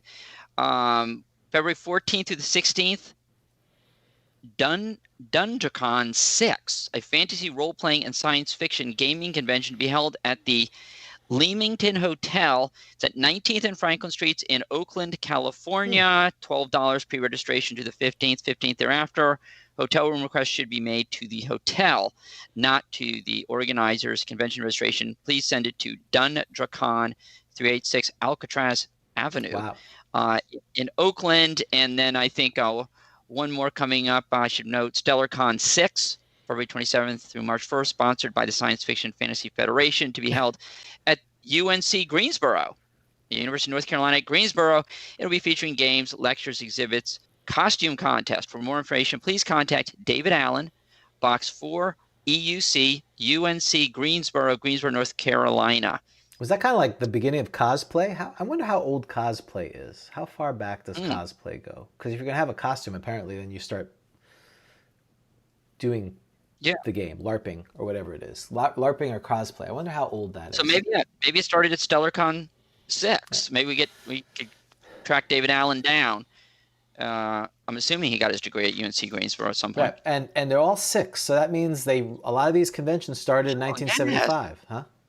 You're right. Two, that's right. And that's a terrible name, isn't It's it? terrible. Dundrakon? What does that I don't mean? know.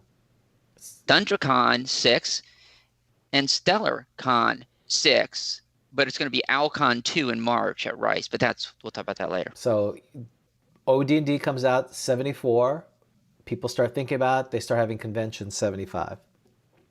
Yeah, what was StellarCon 1 doing? What were they playing? Well, you'll have to call the Federation, whatever that thing was called. Yeah. Huh. Okay. All right. David Allen, let us know. That's right. We're interested. That's 1981. Yeah, not a lot happening. Well, Princess Di, that was kind of Safety Dance. That's good. Safety Dance. I love that song. That to me is a top 10 80s song. Terrible video. Yeah, what's that guy doing? That little guy terrible. doing? Well, and just like people love "Come On, Eileen." I don't know. It's okay. Yes. That seems to be like the Aha, Take on Me. That's later, but it's. Oh yeah, that is true.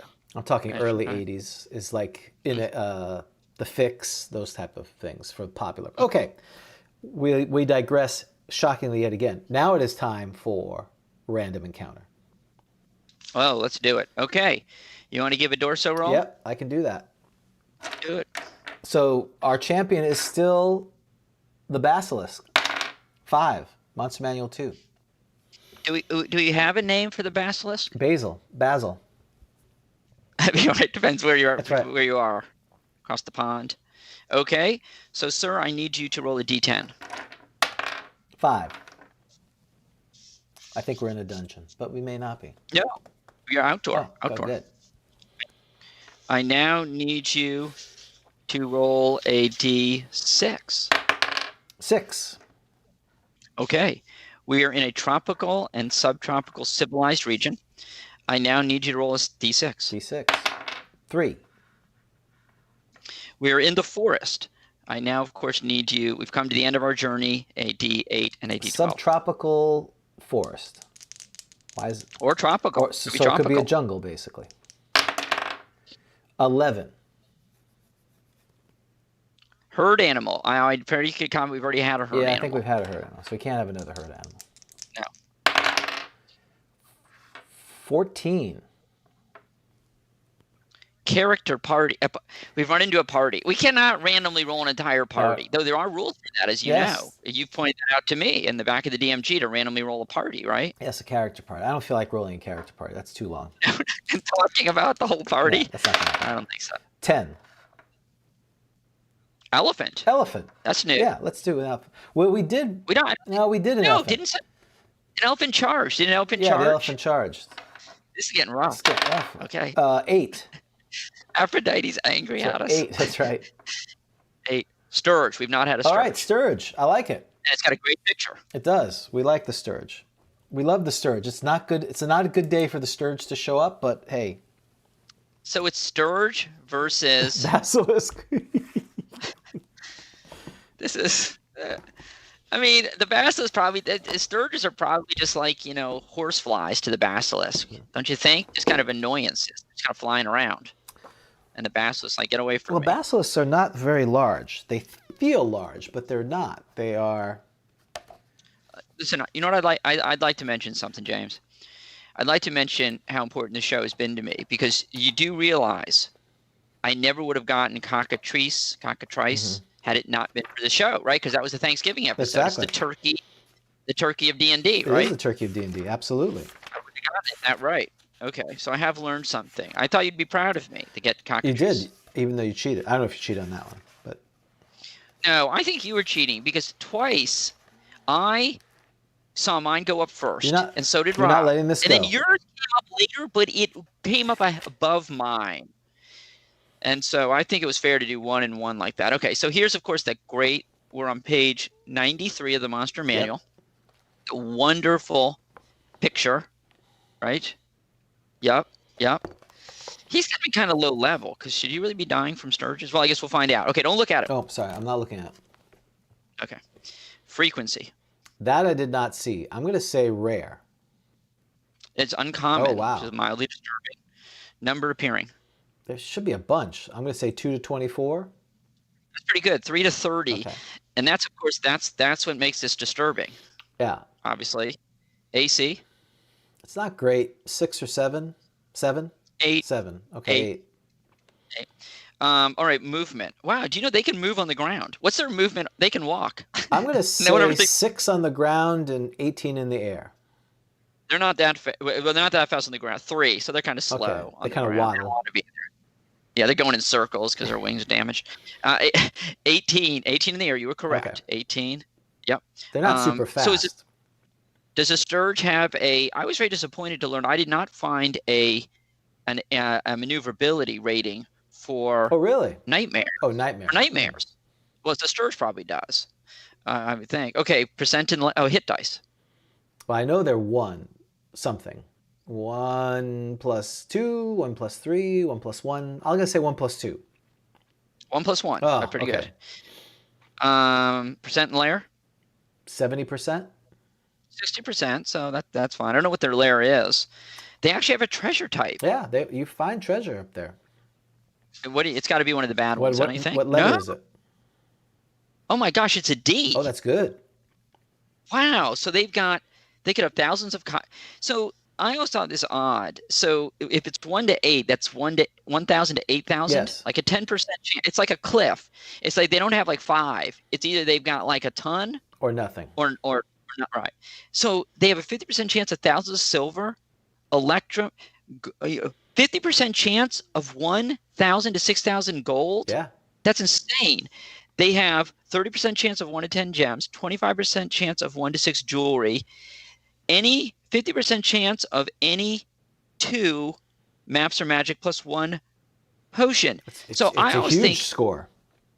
So to me, treasure type is something that gives clues to the behavior of the monsters. Yep.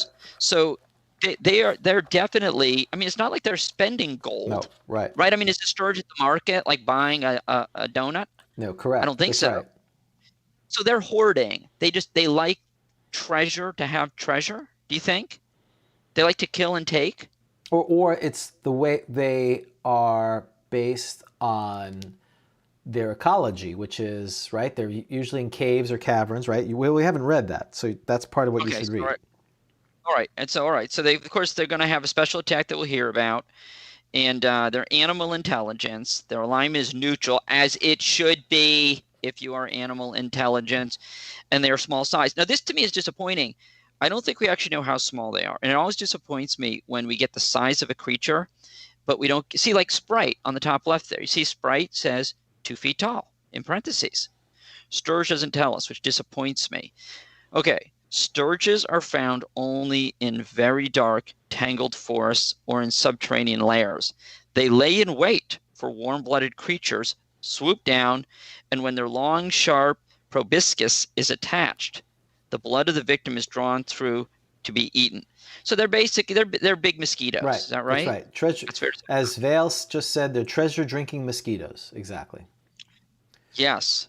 Sturges attack as if they were creatures with 4 hit dice. No, I didn't know that. Yeah. Rather than 1+. Oh, that's rough. The snaky proboscis. That's a good character name. Snaky proboscis. Or a band name. Snaky proboscis. And now, the snaky proboscis. Yeah. From the very dark, tangled forests. Snaky proboscis. Sturges. Okay, so the snaky proboscis of the sturge inflicts 1 to 3 hit points. So it comes at me, and if it hits me, it's stuck in me for 1 to 3. And what I like about this is even if I'm wearing plate mail, I understand I have a lower AC because of that. Right. But if they hit me, it's like they found like a little seam or something. Or they're in your neck or whatever. Yeah, exactly. Right. Each melee round after striking until it has drained 12 points value in blood.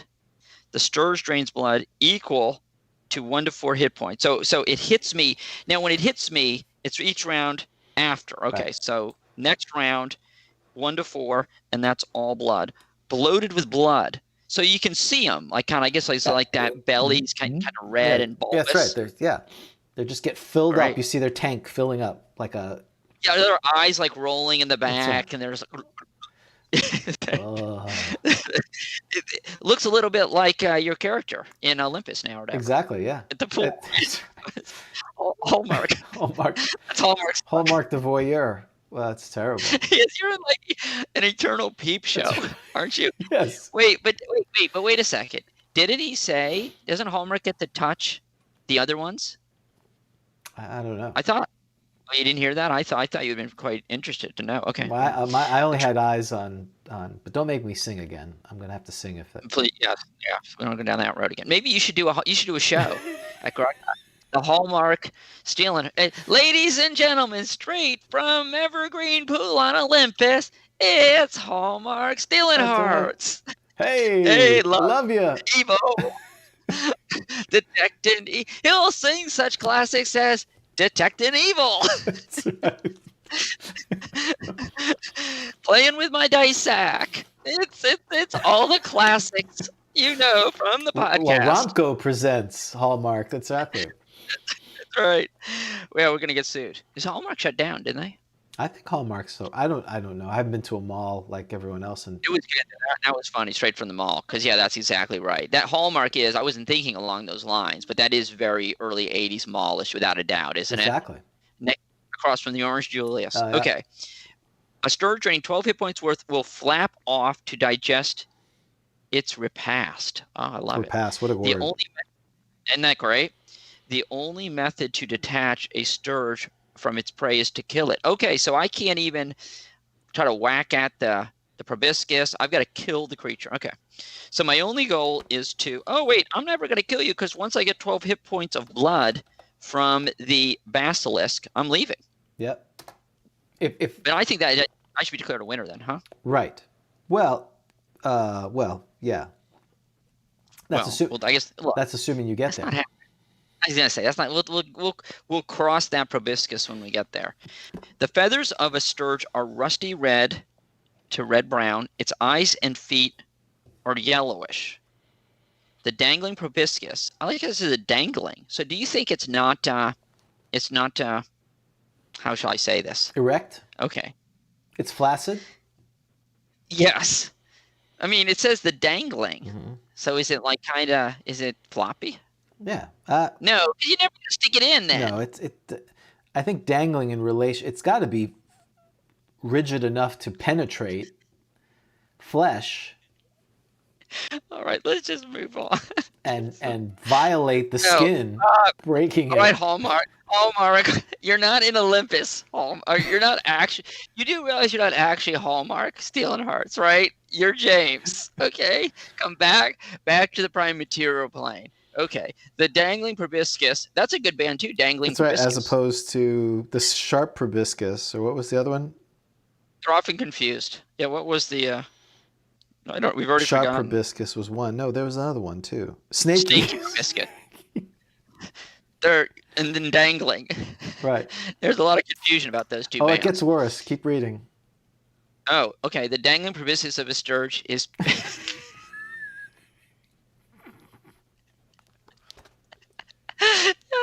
That's why the dice don't lie. This is perfect. You've been waiting. You knew it was coming.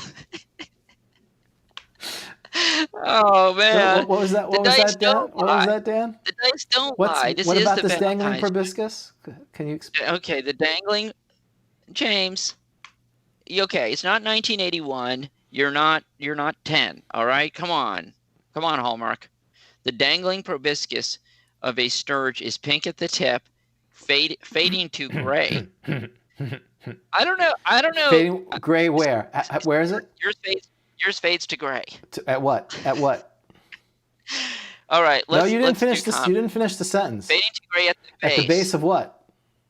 The dangling proboscis, which has a pink head, pink tip, base. All right, Cupid. He said proboscis. He said base. No treble. Sorry, there you go. Even more bad. He said tip. All right, let's do combat. So wait a minute, before we get into it, go ahead. I'm sorry. You need to do the warning. You do need to do the warning. I did the warning. We haven't talked about it. I warned the people right from the beginning. This is the Valentine's, and you're asking middle-aged men to be not ridiculous, which is that's a bridge too far. Right. This should be like what was the Bo Derek movie? Was it Bolero? It was unrated. Remember that? It was like they just didn't give it a rating. Bolero? Bolero was the thing. 10 was the movie, right? Bolero is the show. Yeah, no. I thought, well, okay, whatever. All right. Anyway, let's talk about Sturge before we get into it, because Sturges are classics. Everyone loves. They're very easy to throw. Players hate Sturges but they also present a challenge, which I'm curious because you have run them and so have I. This is what typically happens. The Sturge, because they attack at 4 hit dice, if they're for low level parties, they hit a character, they've affixed themselves, their proboscis base slams into the character, they start sucking out blood, and then it comes down to how do you adjudicate the attacking of the Sturge that's on the player. It's kind of like the green slime. Yeah, visually, it makes perfect sense, and it's really cool. You've got this mosquito sucking the life out of you, but there's no mechanic of, or, do you keep it simple or do you make it, because what have been the challenges that you've seen when a Sturge is introduced, as if you're the DM? Well, yeah, obviously as the DM, you're thinking there's a good chance to hit the player. This is what I would like to suggest as a possibility. We do have missile weapons into melee rules, correct? Mm-hmm. So you could analogize it to that, which would be now. The good news is the Sturge is smaller. The guy is actually it would be the opposite. Yeah, it's right? bad for the thing, right? Yeah, I guess what I would do. I think the way I typically, I'm not a big fan of a lot of rules.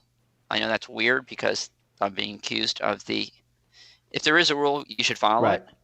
I would be tempted just to be like, I don't know how I did it. My guess is I probably winged it, no pun intended, and said something like, okay, but if it's like 18 through 20, you hit the guy. How would you play it? Well, I've seen it different ways. I like your idea. I think that's I've done it. If you miss more than 5, you can hit.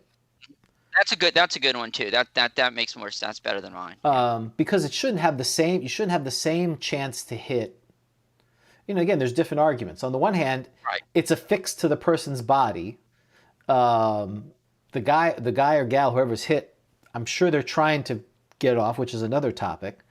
So, the arguments for the same armor classes, well, if he's not flying around, that makes him easier to hit. But you also have to be careful because you don't want to hit your buddy. Wait, can we talk about that? That's in the DMG. There are bonuses for what if you are not moving. Right. Where would this? That's a very good point. That's fair. You should get an increased chance. That 8. What's interesting is that they're an AC of 8, yet they have an 18 movement. I wonder what is for a large bat. Is that Fiend Folio? What's the AC? I would think that you'd have a low AC if you have a decent movement. Maybe it has to do with your aerial. Well, 18 is not great flying around. That's pretty slow. Oh, is it really? Yeah. But giant bats are 8 as well. Hey, can we look up their maneuverability? Because I wonder if that makes a difference. I'm trying to get a sense. Are they like mosquitoes that are just kind of hovering around, or are they like dive bombers? You know what I mean? Yeah, I feel like they're more dive bombers. You just see them sort of slowly float in front of the TV. Well, ordinary bats are AC 8 as well, and 20, but they move at 24. So these move slower than bats. The giant bat is 18. No, the ordinary bat's 24. Yeah. Yeah, but giant is 18. Right, okay. So they're like giant. Okay. Because giants are small. Giant bats are actually. Okay, but where's the aerial? We were at there recently because I remember. Recently, as in the last episode, yes. Yeah, traveling, right? Correct. So it was in the travel. That's in page 50 something, 51. Why wouldn't it be? Why wouldn't it be? I don't know if it's. Well, I guess I don't know if it's going to be in there because you can't fly them. There are other flying creatures. I don't see Sturges there, unfortunately. So wait, does that mean we don't have a class? Correct. We don't have a class. Oh, wait a second. This is interesting. So why? So you only have classes because this was for aerial combat when you're riding it as a steed? Or fighting it in the air, yeah. But you're fighting a Sturge in the air. Well, you're not in the air. Right. I've got a potion of flying or something. Yes, that's right. Oh, so we don't know. So we have no information on how Sturges, what they're like. Well, so you think they're dive bombers? I definitely think they're dive bombers. I think, and I would look at things that move similar rate, 15 or 18, and go, they generally don't fly very well. Class C, Class D, nothing of 18 moves great, except for a Quatl. Quatl moves very fast. A.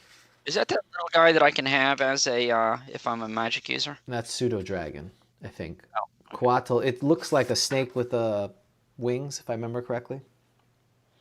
Okay. So. But it brings up. Can we look? I'm sorry. Go ahead, Dan. No, I just want to make sure that we talk about if there are additions when it's attached, because I think you're right. I mean, because the players shouldn't get the short end of the stick only. If they're going to have a chance to hit the other opponent, I mean, the person who is attached, they should also get an increased chance to hit the Sturge. It can't be ACA. Right. So there's two parts. There's the chance of hitting the Sturge, and is there a chance to hit the person that the Sturge is affixed to? Right. And it's got to be in combat. Well, the plus is it's like invisible. Page 67 has some of the bonuses, special to hit bonuses. If you're encumbered, stunned, or magically slept, that's the first part. Oh yeah, or partially bound, opponent stunned. Of all those, I would think he's not. Is he totally? No, he's not totally immobile. Right. I would be going for +4 on that chart, but there's another chart too, isn't there? Well, there's within. Go ahead. Yeah, like in the back and invisible. Well, invisible's +4, something to that effect. Yeah. That's right. On page 60. Check each round. Any attacks occur -4 an attacking creature. It's not all in one place. Yeah, so, I've got it. Thank you, Elbow of Alacrity. Central American is the Quatl. So very good. Oh, Giant Owl moves at 18.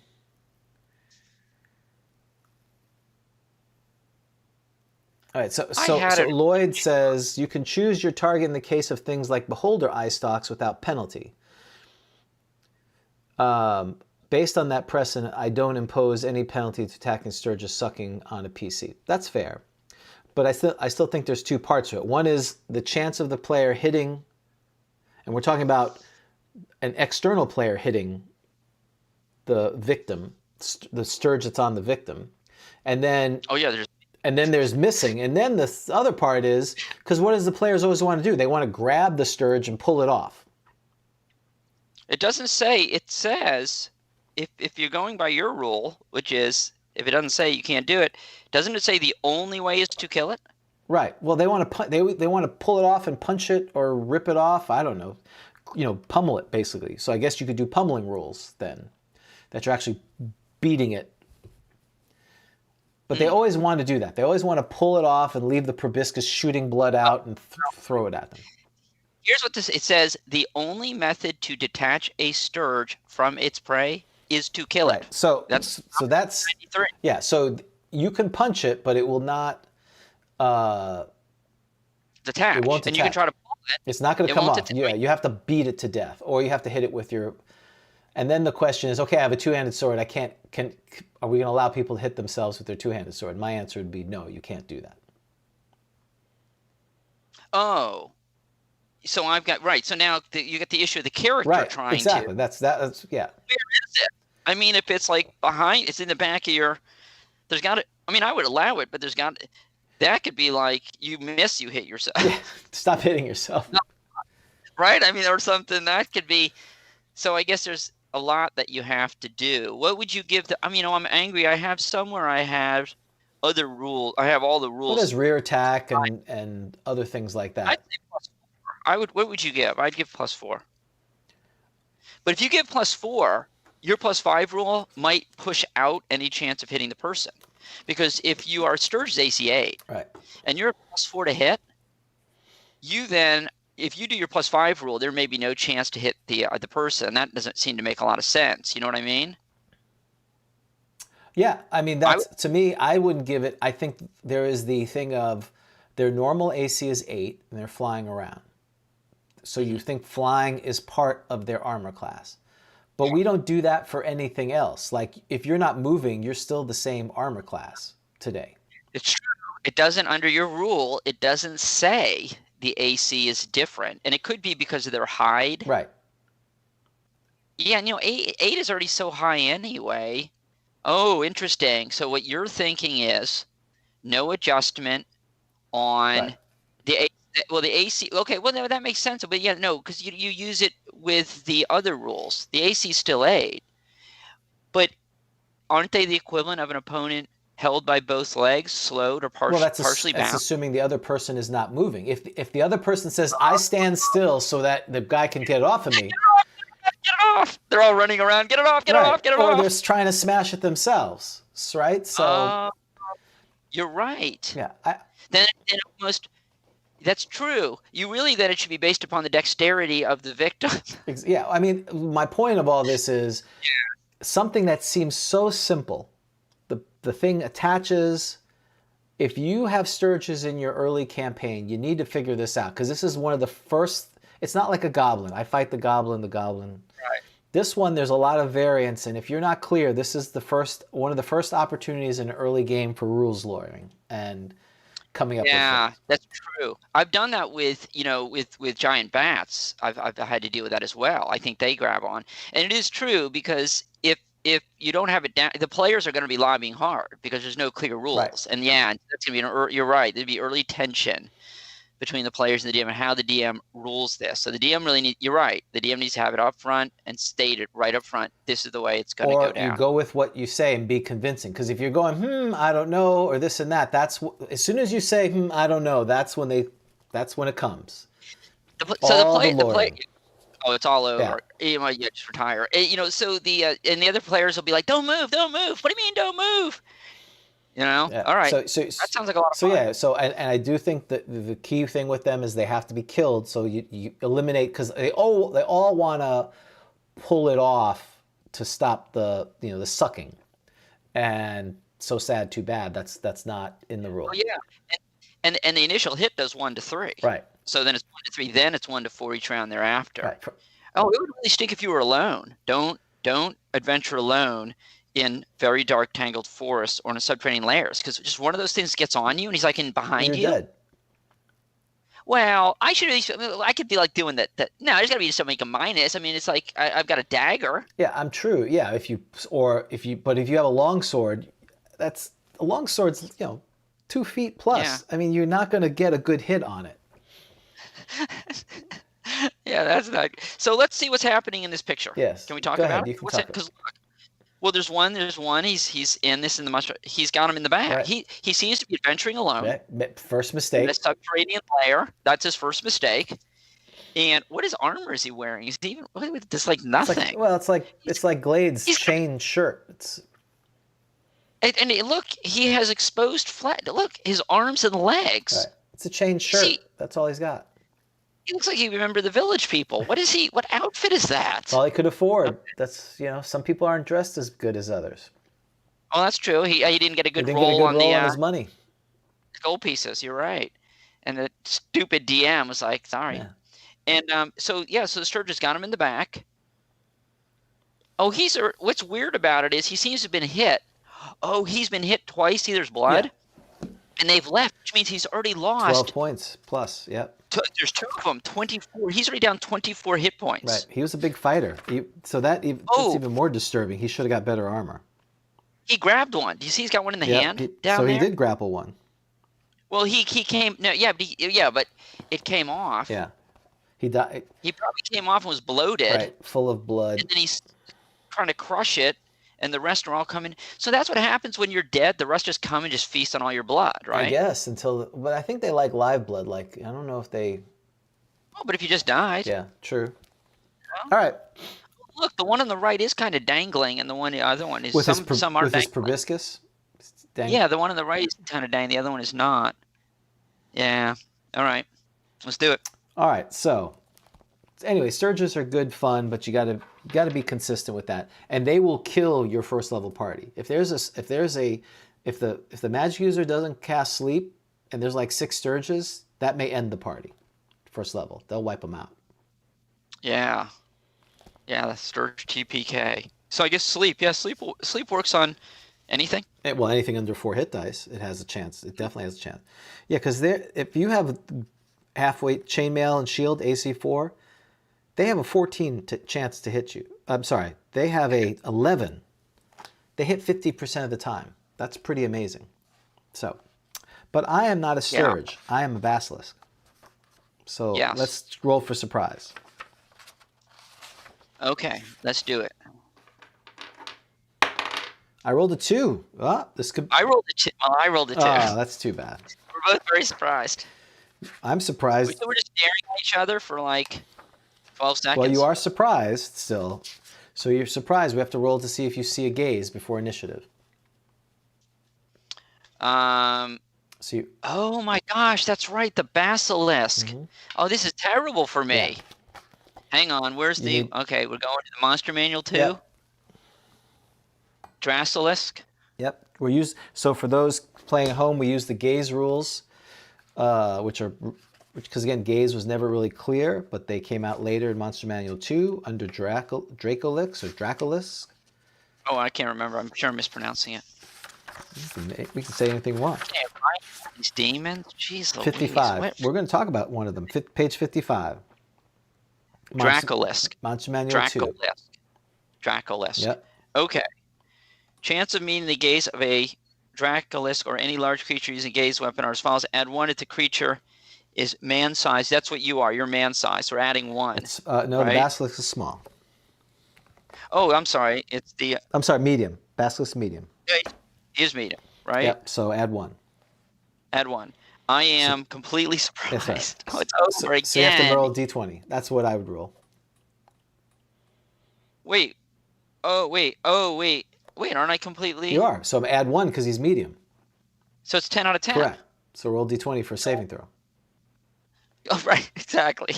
You're proceeding directly to saving throw. What do I need? I don't your 1 + 1 hit dice? Yes. This is terrible. I don't save like a 4. I think you need I don't know, save versus petrification? Do I have to save twice? No, you have to save this time, and then it's initiative. Oh, okay. I didn't know because it was 2 rounds. Oh, no, that's right, because that's the completely That's how surprise. I'm really completely surprised.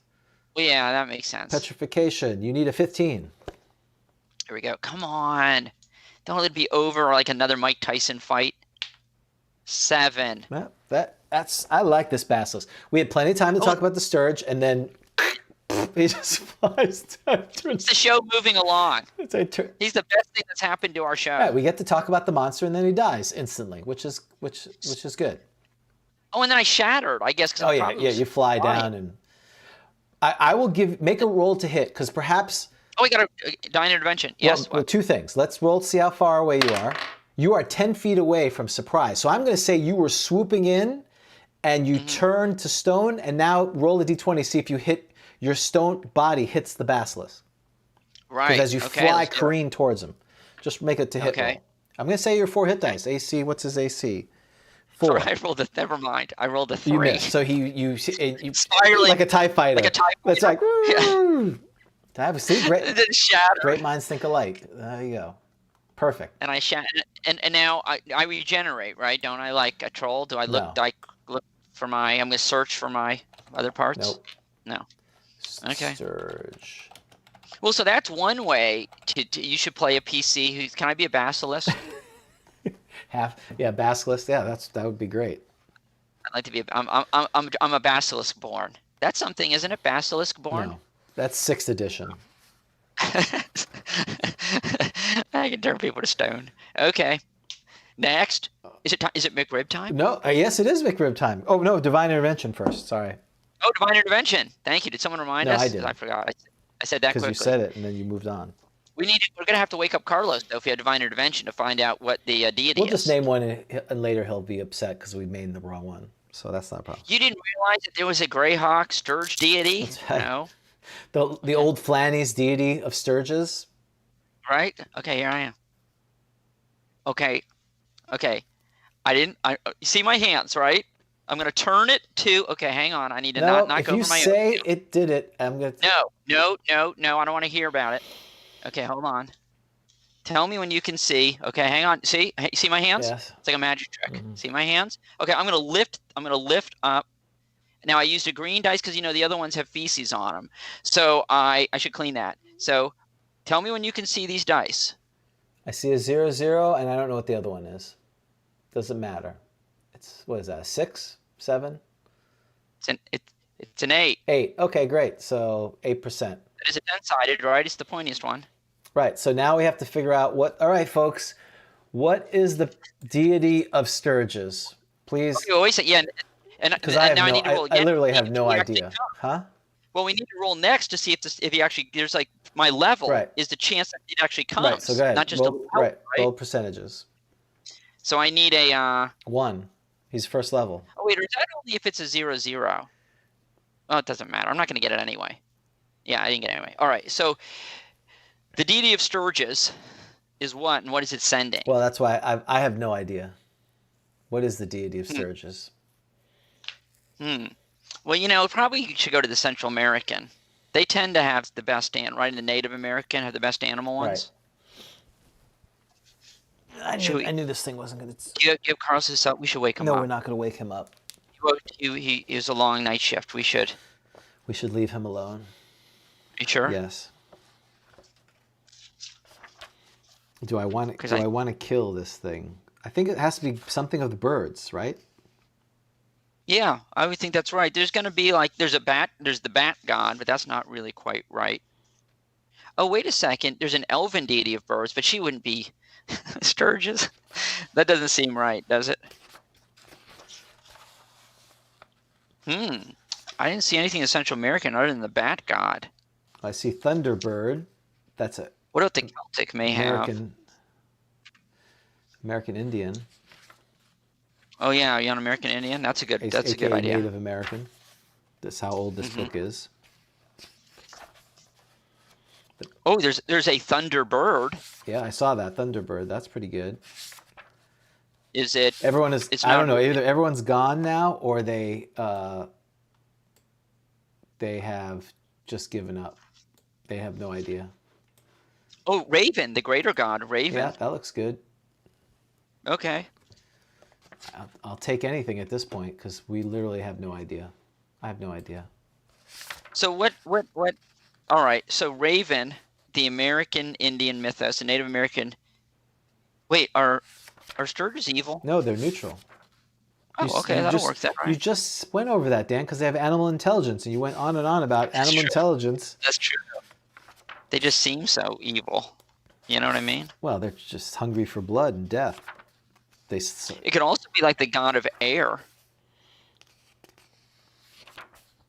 Or like the god of... Zeus could be, if we're staying in the Greek, then that could be Zeus. Oh, we probably should stick with our Greek thing. Don't you know? That's right. We are. It needs to be Greek. You're absolutely right. I can't believe that we didn't think of that sooner. So Zeus is god of air. Lloyd's a downer. He says Sturges don't have deities. He's not getting into the spirit of this nonsense. I think you're right that it has to be Greek because that's our thing, and I think it would probably be Zeus, god of the air. Yep, it's either Zeus or Pan, god of nature and wild passion. Say wild passion. Huh? Yeah, you know what? Let's do Pan because then it can be either like a satyr or a what's he gonna have? Satyr and centaurs maybe. What is he? Is he a satyr? He looks like a satyr. Yep. I like that. I say he's a satyr. Okay. You hear this pipe? You hear these pipes? A show tune. Detecting evil. You're welcome. I'm detecting evil. That's every paladin I have now. That's how they're going to detect evil.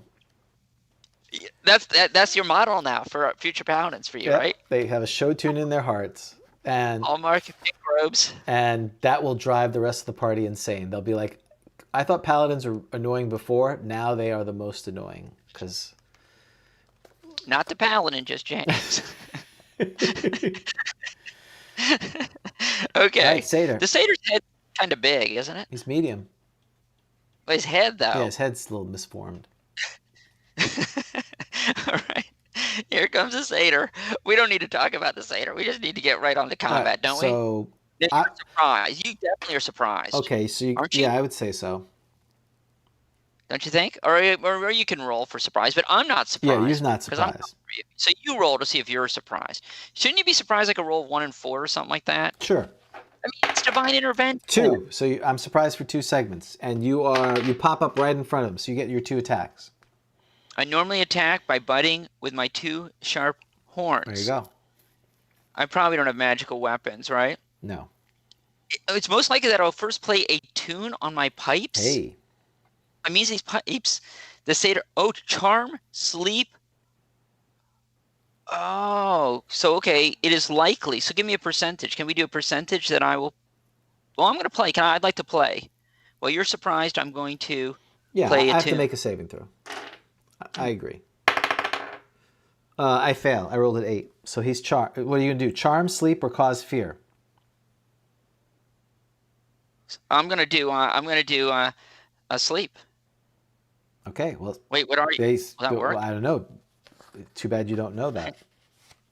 I don't know. You're right. Which one are you going to do? I'm going to do. Well, you're not a person. I'm going to do sleep. Okay. It fails. Roll initiative. Okay. You're like, what's that dude doing playing? You're going to attack me? I'm just playing the pipes, man. Come on. I'm just like hanging out. What's wrong with you? You're a monster. Okay. 6. Were you attacking? Yeah, I don't have to put my pipe. Well, I guess I do. Yeah. All right. Roll d10. See if you're since you're attacking normally, you see if you see the gaze of the basilisk. Yeah, I understand. I do understand. 10. All right. So you don't see it. So you get your attack in. All right, with 2 horns. Right? Yep. 1 attack. Well, it's only 1 attack though. All right. Man, I really need to kill this thing. I want to get rid of this basilisk. Oh, an 11. That doesn't sound What's good. Your AC? I am 5 hit. 5 hit dice. You hit. Mm-hmm. Wow. Hey, look at this. I'm only surprised on a 1, and I can blend into foliage. Okay? I hit. So it's 2 to 8. Yep. Hang on. Let me find a D4. Okay, hold on. Now, actually, I have to roll hit dice for this thing. I have the strangest dice here. Okay, 4 hit points. Okay. He's going to attack. Okay. What's your armor class? 5. Class 5. He hits 15. Bites you. Looks like for D10. Oh man, I'm only. You take 3 points of damage. Okay, hang on. I better roll up. Someone needs to keep track of this at home. I better roll this. A 4, a 3. That's 7. Ooh, an 8. 15. Oh, that's 15. Another 8. 23. I'm not kidding. 23. And a 4. 27. And how many did I take? You take 3. I'm down to 24. All right. Initiative, right? Yep. Okay. 2. 3. Okay, you win, but roll D10. See if you see his gaze. Oh, okay. 6. Okay, I gotta look that up. I'm gonna say get your attack in since you won. I'm attacking normally. Well, attacking normally is only 3 and 10. Okay, perfect. Then, so it's 4 and 10 because he's medium. So. Oh wait, hang on. Avoiding gaze. Can I attack and avoid gaze? Is there a penalty for that? Yes, there's a penalty. Okay, I don't care. I'm gonna look normal. I don't care. -4. Oh, all right. I'm gonna risk it. Well, I didn't say it anyway at this round. Okay, so am I attacking? Yep. Make your attack. All right. I may have to go back to these pipes. 14. That's a hit. Roll your 2d8. Big money. 4 points total. This is gonna be a while. Okay, he gets his attack. He misses. Initiative. Are you avoiding his gaze this time? No, I want to bring this to an end. I'm not. 2. I rolled my initiative as 2. 3. All right, roll d10. All right. Uh-oh. 3. All right, well, get your attack in and then make your saving throw. Okay, my attack is an 11. That's a miss. Okay, and now I'm saving throw time. Yep. 2. 2. Oh, that's a shame. Oh, wow. So that's pretty awesome. There's going to be a statue of a satyr. Right. That's kind of cool. That'll look good in the bar, don't you think? That'll look great in the bar. Yeah. Wow. That's super cool. Okay. Oh, and you know what the basilisk is in possession now of? What? Satyr pipes. The satyr pipes. That's right. The pipes they're calling. Danny boy. Yeah. Danny boy. Pipes are calling it. So so now, okay, this is the way it works. We have to remember that he's got satyr pipes. because if he's defeated, the winner gets the pipes. Yeah, I got to write all this down.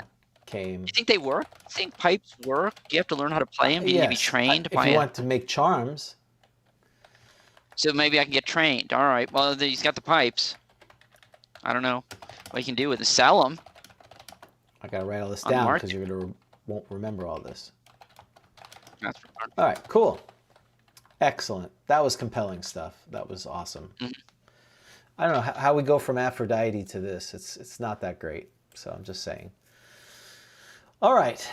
Very good. So now we're ready for spell selection, added by popular demand, the McRib of our show. Right, which is where we randomly roll a spell. Yes. And we talk about it. That's right. Okay. So, James, would you like to roll for... Yeah.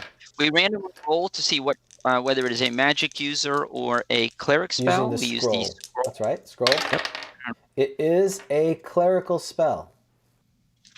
Okay, and now what is the chance it is a druidical 25. spell? I don't remember which way this one goes. I think it's the opposite, but I'm going to check. I feel like it's the other way. Hey, we're flipping and turning. We're doing everything we say we're going to do. Okay, yes, it is a clerical spell. Okay. So D8? Yes, sir. D8. 3. Okay, third level. And we need a D12 now, please. D12. 1.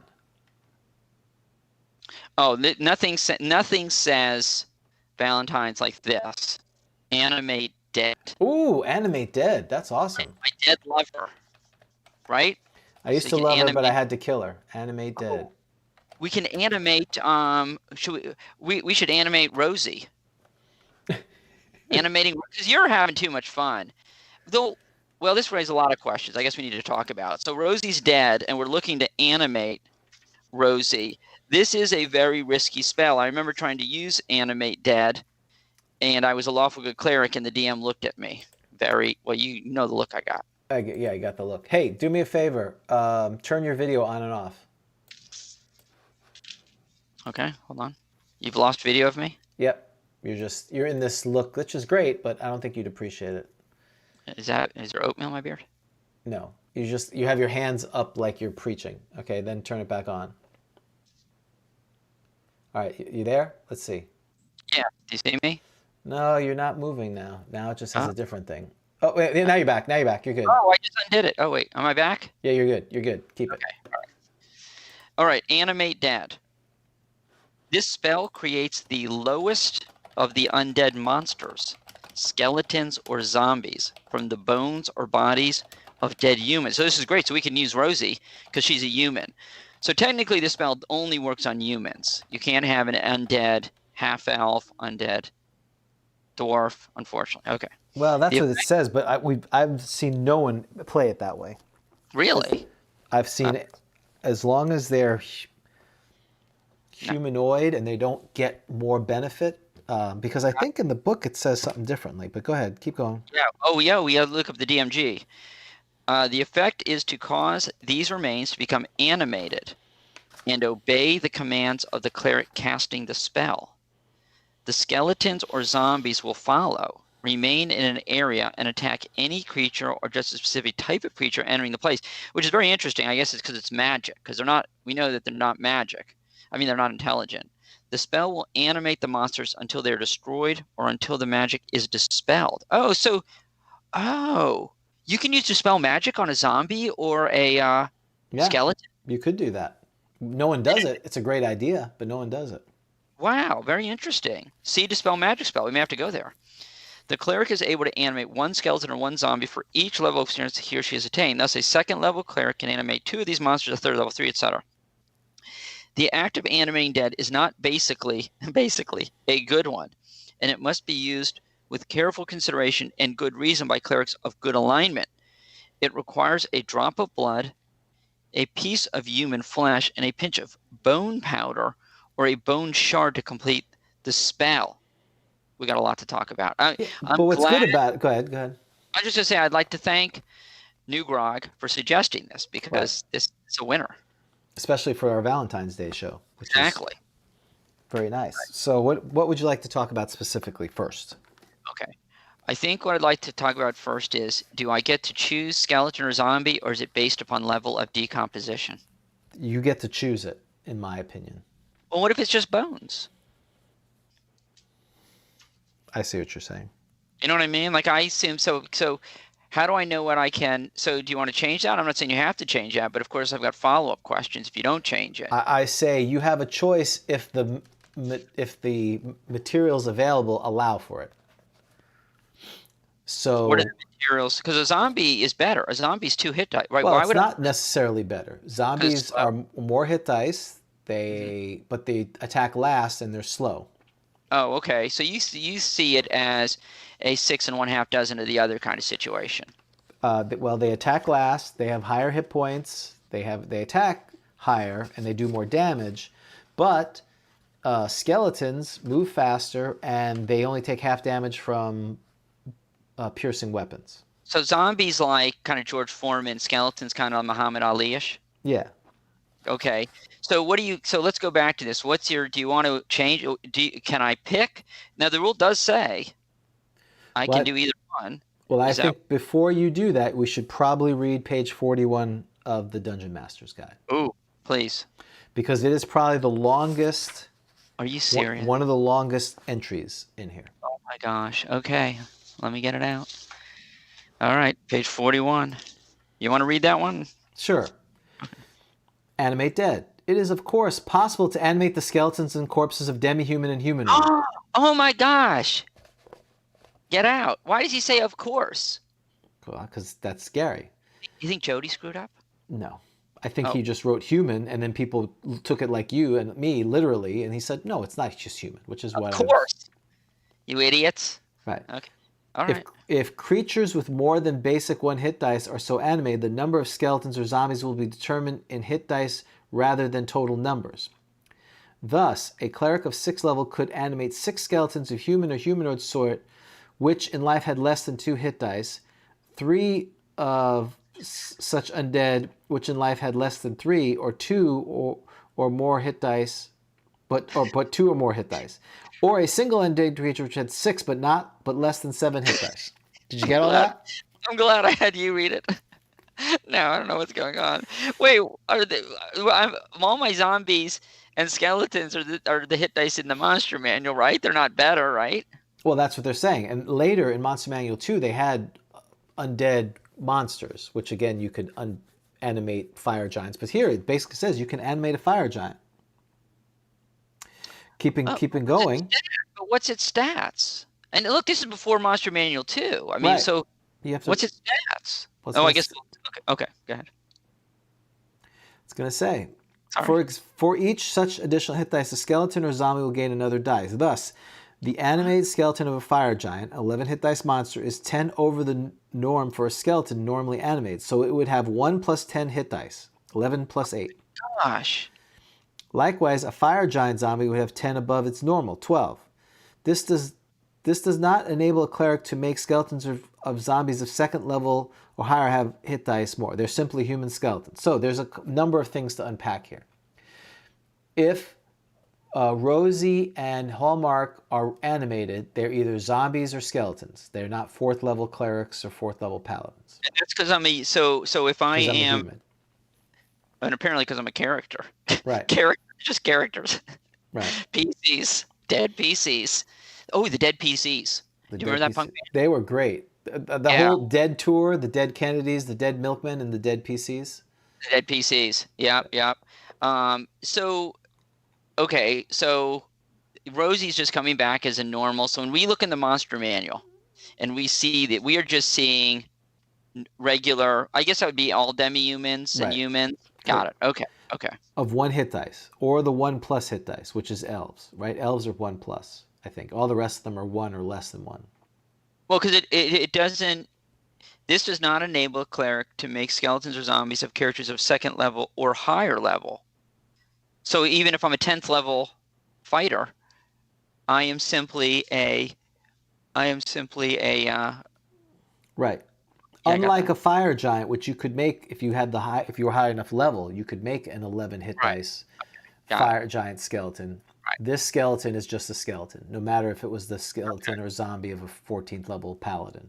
Right. But that's pretty interesting. So even in the DMG, we're seeing, I always figured, like if I was going to create in an adventure a fire giant zombie, I was doing something out there like, wow, isn't that, aren't I brilliant? But it's right here. It's by the book, actually. Right. This is a big change from the original spell. This makes it super cool.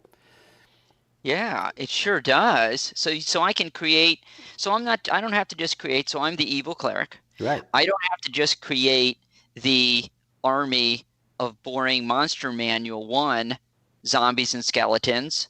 I can create the undead army with obviously I got to kill a fire giant, but I can, right? So I can, fire giants and whatever, right? So what is it? Anything? No, it has to be humanoid. Corpses of demi-human or humanoid as well as human. So the fire giant is obviously considered humanoid. But I've seen people, I think they have to have a body. So you could do dinosaurs. I've seen people allow, and that's later in Monster Manual 2 because you get into zombies. But what does the damage do? I mean, I understand the hit dice, but so like if I'm a fire giant zombie, I'm not the stats of zombie in terms of hit movement and hitting and damage, am I? Well, it depends. It doesn't say it here, but it implies that you would do more damage similar to a fire giant, but I wouldn't give it the full amount. Oh, did it say it there that it would do damage similar? No, it doesn't say that, but you would do that. I would infer that it's not just a 12 hit or 13 hit dice zombie that does 1 to 8 or whatever it does. No, that wouldn't make a lot of sense. I agree with that. So so that's very interesting. Back to if I am just animating Rosie. It's the name of the film. Animating Rosie. That was Ben Affleck's one of his. He was in Chasing Amy, then he went to animating Rosie. Straight to video. So do you think if I want Rosie to be a zombie, do I need to get to Rosie? Because, wait a second. She's going to be a pile of flesh. She's going to be in that pile. Right? So she's in that pile with bones. Do I need to get to her before the flesh is gone? Okay, can I? So to be a zombie, do I need to have it in a state of not just bones? I think it has to have some fleshy parts to it. So. Okay. So like the way some people's chicken would look after they're done eating it, there's like a lot of stuff left on it versus like a dog. Right. Exactly. Okay. It has to be dead for less than, I don't know, 150 years or something where, and that's assuming it's been, mummified or some other things like that. So it's usually pretty it's usually pretty cut and dry, but maybe it's not. So to speak. So the way people tend to want to use this, of course, I mean, usually you're not playing the evil high priest. Right. You're the lawful good cleric, right? Yeah. Right. Or the chaotic good cleric of Aphrodite, and you've killed some orcs, and you now say, hey, let's animate these orcs because they'll do what I say, right? They'll follow me, right? So basically, let's have them follow me around, and work we want them as henchmen, basically, right? Exactly. And so now the question becomes: is this quote basically an evil act? So how would you play that as a DM? Because that's the way. Why do you have the spell animate dead? For player characters, if they're not doing that, I mean, assuming that they're supposed to, clerics are generally supposed to be good, isn't that the way? I mean, we heard, I think Jim Ward said that Gary they never even had a neutral cleric. So, what are you doing with this spell if you're not doing that? Well, I think some of these spells are in here not just for good clerics; they're for evil clerics. They do exist and they're enemies, so you have to have them. And it says unusual circumstances. So, I guess I would say in unusual circumstances, you're defending the holy relic of Aphrodite, and all your compatriots are killed, and they're going to attack the next morning. You pray to Aphrodite, because again, that goes back to the deity.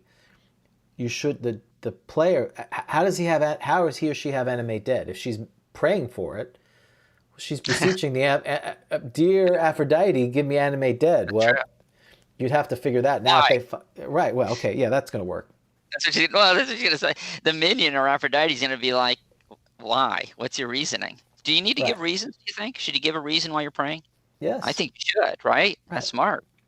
I mean, the assumption is they're all under the, there's like the default answer. I'm here to promote my deity with the use of these spells. Mm-hmm. That's the generic thing. But something like this where you need an exception because you filled out the triple form exception to normal spells, you better have a good reason. Like, I'm trying to defend this poor village. It's, this village is being attacked by wolves. There's no one here to protect them. I'm going to animate the villagers, and I pinky promise swear that as soon as this is over, I'm going to dispel the magic. And we're going to go dig them up. We're going to the cemetery. We're digging up all our loved ones, all our ancestors, create the undead army. Yeah, that sounds like a good adventure, actually. All right. You have to pinky promise. But if you get a scroll, then again, it's a little more grayish. But, again, if you have deities, should be not just these soda machines or candy machines in the sky that hand things out. If you're doing things that are sketchy, you better have a good reason for it. I got punished today, as we saw. Right. Aphrodite punished me. So would you allow me to do it if I just wanted to animate the two orcs because I'm in the dungeon and I want some ill-gotten booty? No. Okay. Well, what if I'm a chaotic neutral cleric? Oh, a little easier. Of course. Yeah. One of the benefits of not being good. So okay, well it's an interesting spell.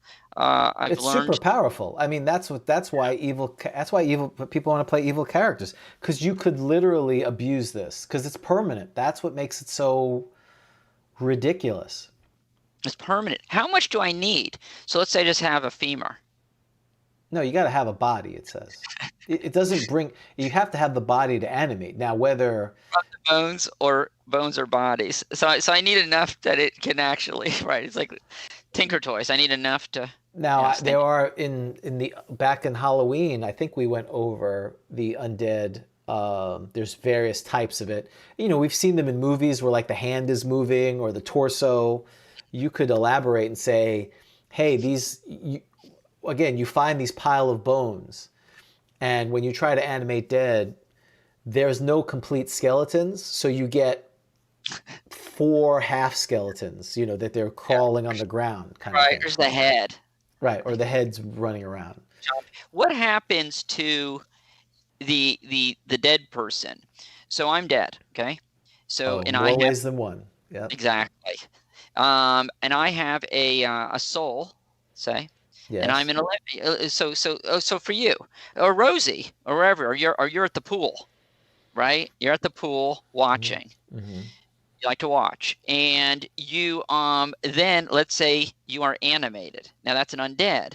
Does something happen to you? What happens to you? Anything? I mean, well, 2 things. We have to ask how long you've been dead. Because what we've read in Deities and Demigods is if you're dead and you have a soul, it takes 3 to 30 days for your soul to get to your final resting place. As it travels, how does it get there? What's the plane? The astral plane. There you go. See? Exactly.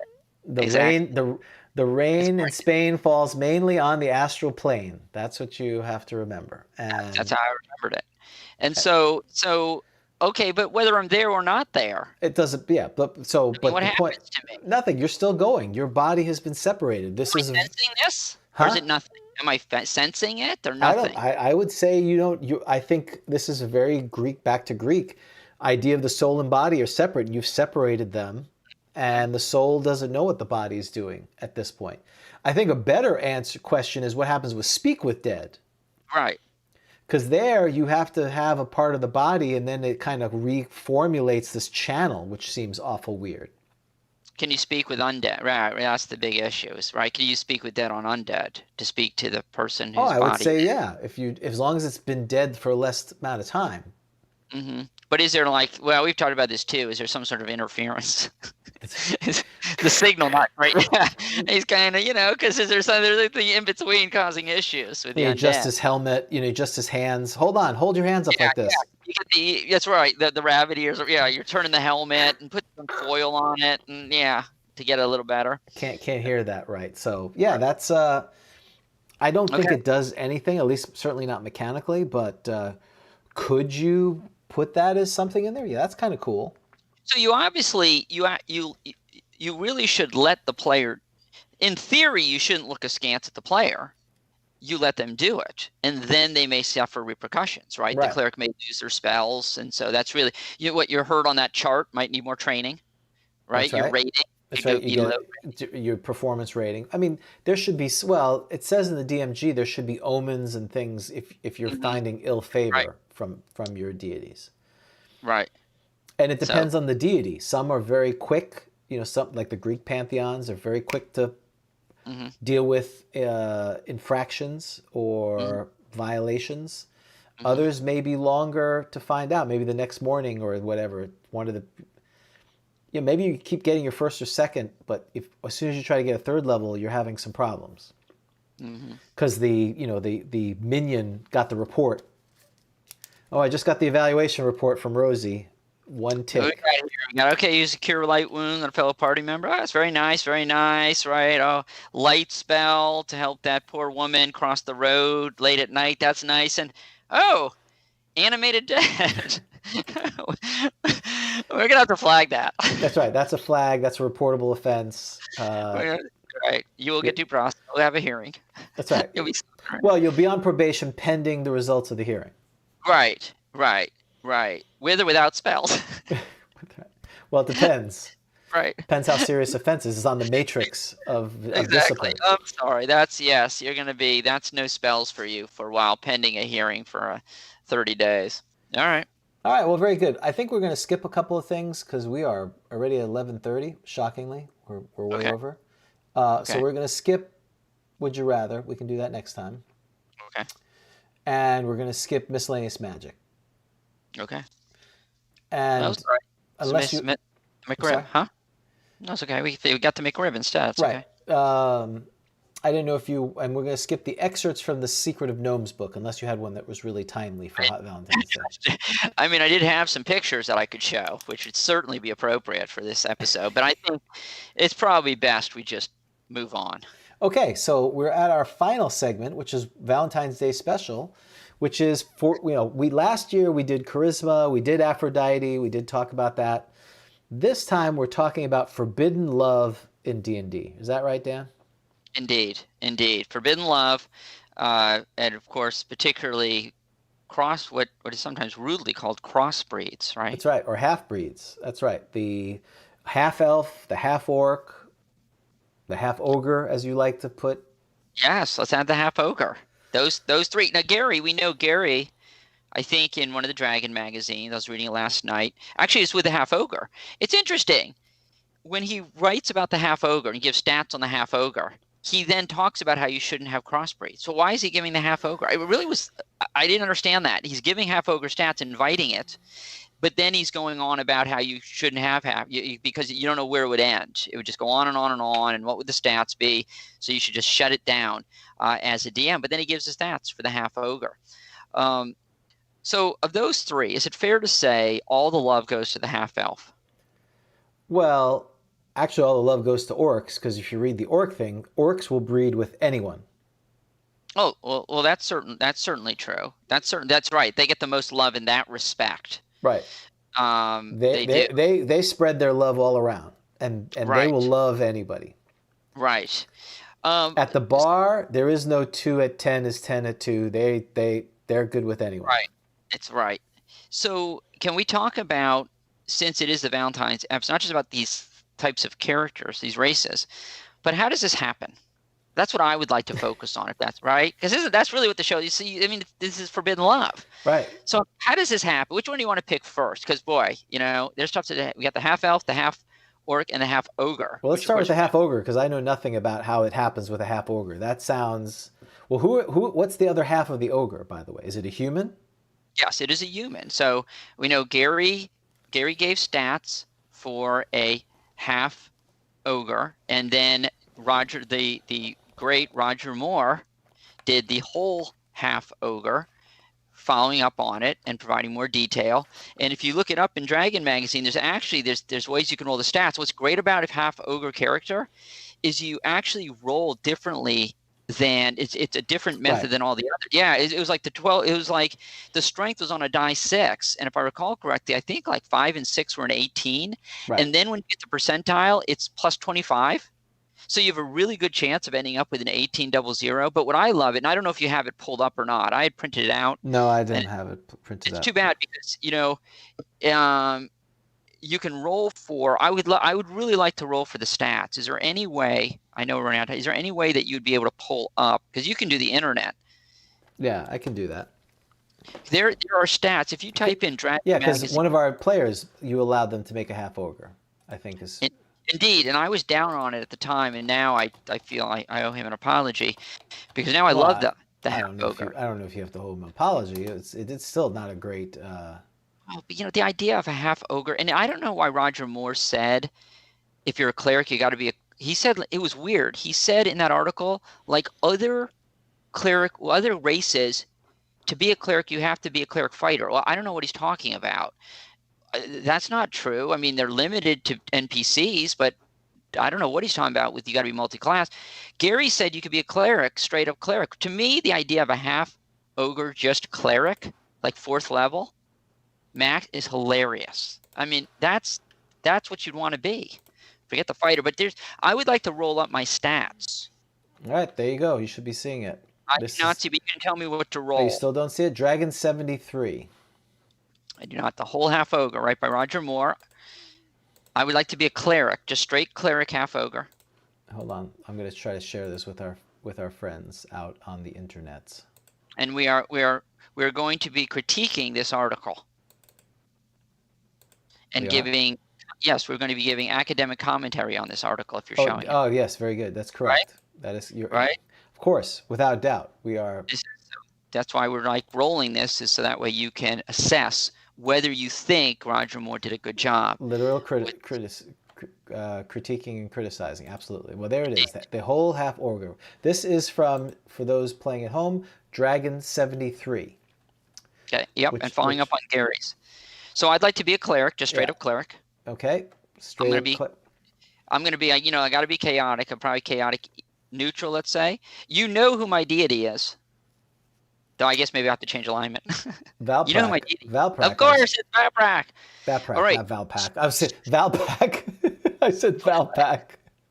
Like Valpak's the coupon people. They make You worship the coupon people. So strength. It's a D6. You roll a D6. All right, I'm rolling it. I rolled a 4. You have 17 strength because it's from 14 to 18. That's right. Okay. 17 strength. What's next? You roll. Well, here's interesting. First, roll a 3d6. Okay. A 1, a 2. Ooh, 5. Okay, because your human parent is below Norman's in intelligence, now you're rolling a d8. Oh, this is great. I love some of these. This is the way all characters should be created. I rolled a 7. Oh, you have a 9 intelligence. Oh, I'm actually pretty smart. That could have been really bad, right? All right, roll 3d6 for wisdom. And I am a straight up cleric. Oh, or maybe I'm not. 7. Oh, 13. But I max out. Okay, so now roll 2d6. 7. You have a 7 wisdom. Oh my God, I can't be a cleric. Wait, I can't be a cleric. Sorry, you can't be a cleric. Okay, I'll be a fighter. I have 7 wisdom. Dexterity, roll 3d6. You have to figure out the human parent if they're below dexterity before you can roll the other one. Oh, 13. Okay, so you're above average, so you can roll 3d4. That's a good way to do it, though. I like how you did it that way. 3, 4, 5. That's it. 3d4? 3d4. 5. You have a 5 dexterity. Wait, I can't be a character. What's my dexterity of 5? What do I have to be? Cleric? That would be rich. Fighter? And I can't. That would be rich. I don't have the wisdom. All right, hang on. We're going to dexterity. What doesn't need to be dexterous? Probably a magic user? No, cleric. It has to be cleric. That would be rich, wouldn't it? Okay. Yes. I can only be a cleric, but I can't be a cleric. This character is, what did it say, unusable or something? That's right. It's helpless character, which sounds about right. All right, let's finish it up. I guess I'm going to work at a bar. Okay. Constitution is same. Roll d6.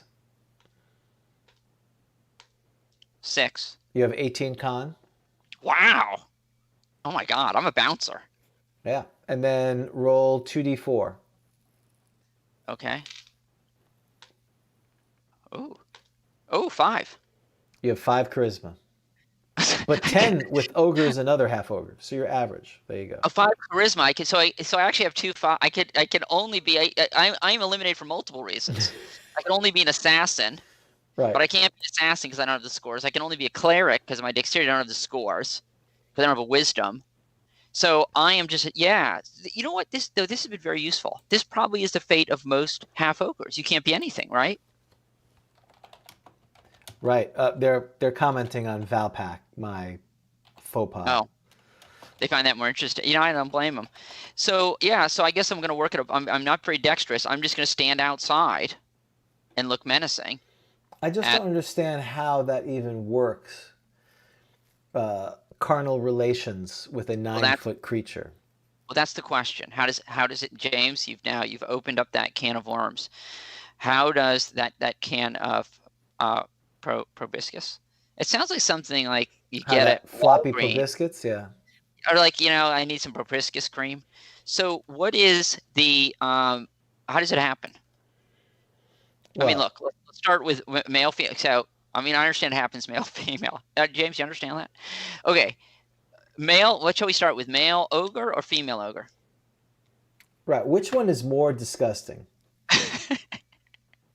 Well, is it love or is it not? Well, I didn't read the Gary Gygax one. Did you read that one? Yes, I did. Does he point? Neither of them talk about how this happens. They just talk about the stats. No one wants. It was too horrible to talk about. Okay, right. Look, we can do this. We have different combinations. Let's just go through them each quickly. You tell me. You want to deal with love? No love. First. I'm going to say most of the time it would be coerced. Okay, so we're going with no love. All right, you want to start with female ogre or male ogre? We'll start with the female ogre. Okay, so the female ogre sexually assaults a male. Wants to be. So what's the story behind this? Well, we know from. I want a baby. Well, we know from the monster manual. We know from the monster manual that ogres keep 25. They will take prisoners. Oh, very good, very good. Though they have a fondness. I have a newfound respect for ogres because I did read that they have a fondness for elf and gnome flesh. Right, so they would eat them. So they're going to use, right, so they would eat... Oh, not gnome. Halfling, dwarf, and elf flesh. They don't care about. Well, do you know, so when I had a half ogre in one of my games, I can't remember which one it was, and Ed played the half ogre. I had it that if the half ogre smelled burning elf or halfling flesh, there was like a 25% chance it'd go into a berserk rage and have to eat it. And it happened. It's stunningly a halfling character was burned for some reason. I don't know why. But Ed pointed out, and he went into a rage because, he salivating the taste of halfling. But, the half ogre probably still has a taste, don't you think? Right. Would still have a taste for that. A taste for elf, halfling, and dwarf flesh. And there's only a 10% chance of those they will be found alive in an ogre lair. Yeah, so okay, so I've got the humans there. So what am I doing? Am I trying to So there's in the lair there's 2 to 12 females. Mm-hmm. So your supposition is that one of those females, while the males are hunting or whatever, has decided to take a shine on one of the male prisoners. Or not. I mean, what do you know about ogres? They may not be jealous like that. They just, you know what I mean? They may be eating dinner, and there it is in the corner, right? Right. Yeah, don't bother me. I'm eating elven flesh right now. Or having my way. So they're eating elven flesh at the table. I got you. They're eating elven flesh. They're eating the elf at the table, and the females have served it all up. They've worked hard, right? Right, exactly. They deserve. Assuming traditional gender roles, medieval gender roles exist in the ogre tradition, yes. And so they go back and they go with the male prisoner, right? Right. And so that's what happens. The spoils of war. They carry the baby. So okay. So this is probably which I think is more viable because it's more likely that a weird half-breed is going to be accepted in a half ogre or ogre community than the other way. Yeah, right. Well, that's right. You're smart. And so then the other way, of course, is for the male ogre to have relations with a female as well. Now, this is rough because that woman then she's going to have to be. I mean, so she could either be so she has the baby. She might escape. Do you have the baby? You escape. You're going to have the baby? Well, I don't know if they have too much choices there. It's not like there's reproductive clinics there to take care of that. I mean, there's medieval ways, ancient ways to end a pregnancy, but... Have you been assaulted by an ogre? Right. I mean, there's just... The assumption is this is done in... I think, again, not making too much assumptions, that these would be born out of captivity as opposed to... We think more of the... I think a lot of these are going to happen in captivity because whether it's orcs or ogres, they've enslaved a village. They kill what they want and they take back what they do. It's less likely of what we saw in human civilizations. Well, maybe we did as well, where the raiders come in, they kill the men, they rape the women, they take the children as slaves, or whatever the version of that is. It's not like they're coming in and killing and raping. They're killing and then taking what they want, and the lair now is a breeding ground, which is more disturbing. Oh, and Rob says this is the most uncomfortable segment of Grogtalk ever. Yes, thank you. You're welcome. And that says something. Right. It says something. But it could happen. No, wait, but it could happen that you escape, right? So in other words, they come in like Vikings and the ogres are there, right? And so now you've got the child, because being raised in the human community is the more likely avenue for a half ogre PC, right? It would be, unless you've got an interesting backstory. But if you're raised with ogres, you're not gonna be right for a party. You're just, unless it's all half orcs or something. You're even raised by humans, you're not probably right. So let's so love. Is it possible? So is it possible that it was a romance? I mean, anything's possible, right? We've seen such things in just the real world where that's possible. I'm just trying to figure out, I think the big thing is if you kind of take the stats here for half ogre, well, and then the other thing is, once half ogres exist, maybe they were done in captivity, but then a half ogre could potentially breed with a human, and now you have a quarter half ogre. Yeah. That seems more likely. Or another half ogre. Right.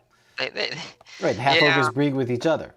Well, you could have it where the it's like, I don't know, the evil guy hangs out with the ogres.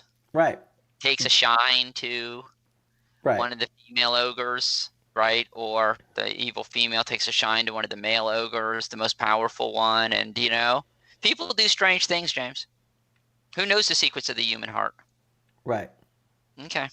But that's the biggest mystery to me. Is I think the biggest question you have if you're going to have a half ogre character at the outset is how did this happen? And it does seem like anatomically it doesn't seem to make a ton of sense. But all right, so I like half ogres as characters though, because I think they lend themselves to interesting backstories. Though they're hated by everybody, I think, except half orcs and humans. So that could be a little bit rough. All others are hated. Other than, is it human? Then half-orcs tolerate them, and humans are neutral? That's right. Humans are neutral? Humans are neutral. Don't you find that hard to believe? What are humans and half-orcs? Half ogres are preferred. Half orcs are tolerated. Humans are generally neutral. That's weird, because what are humans and half? Where is that chart? What are humans and half-orcs? Oh, here it is. This page 18 of Pirate's Handbook. Hang on, half-orcs and humans. Oh, yeah, tolerated. That's interesting.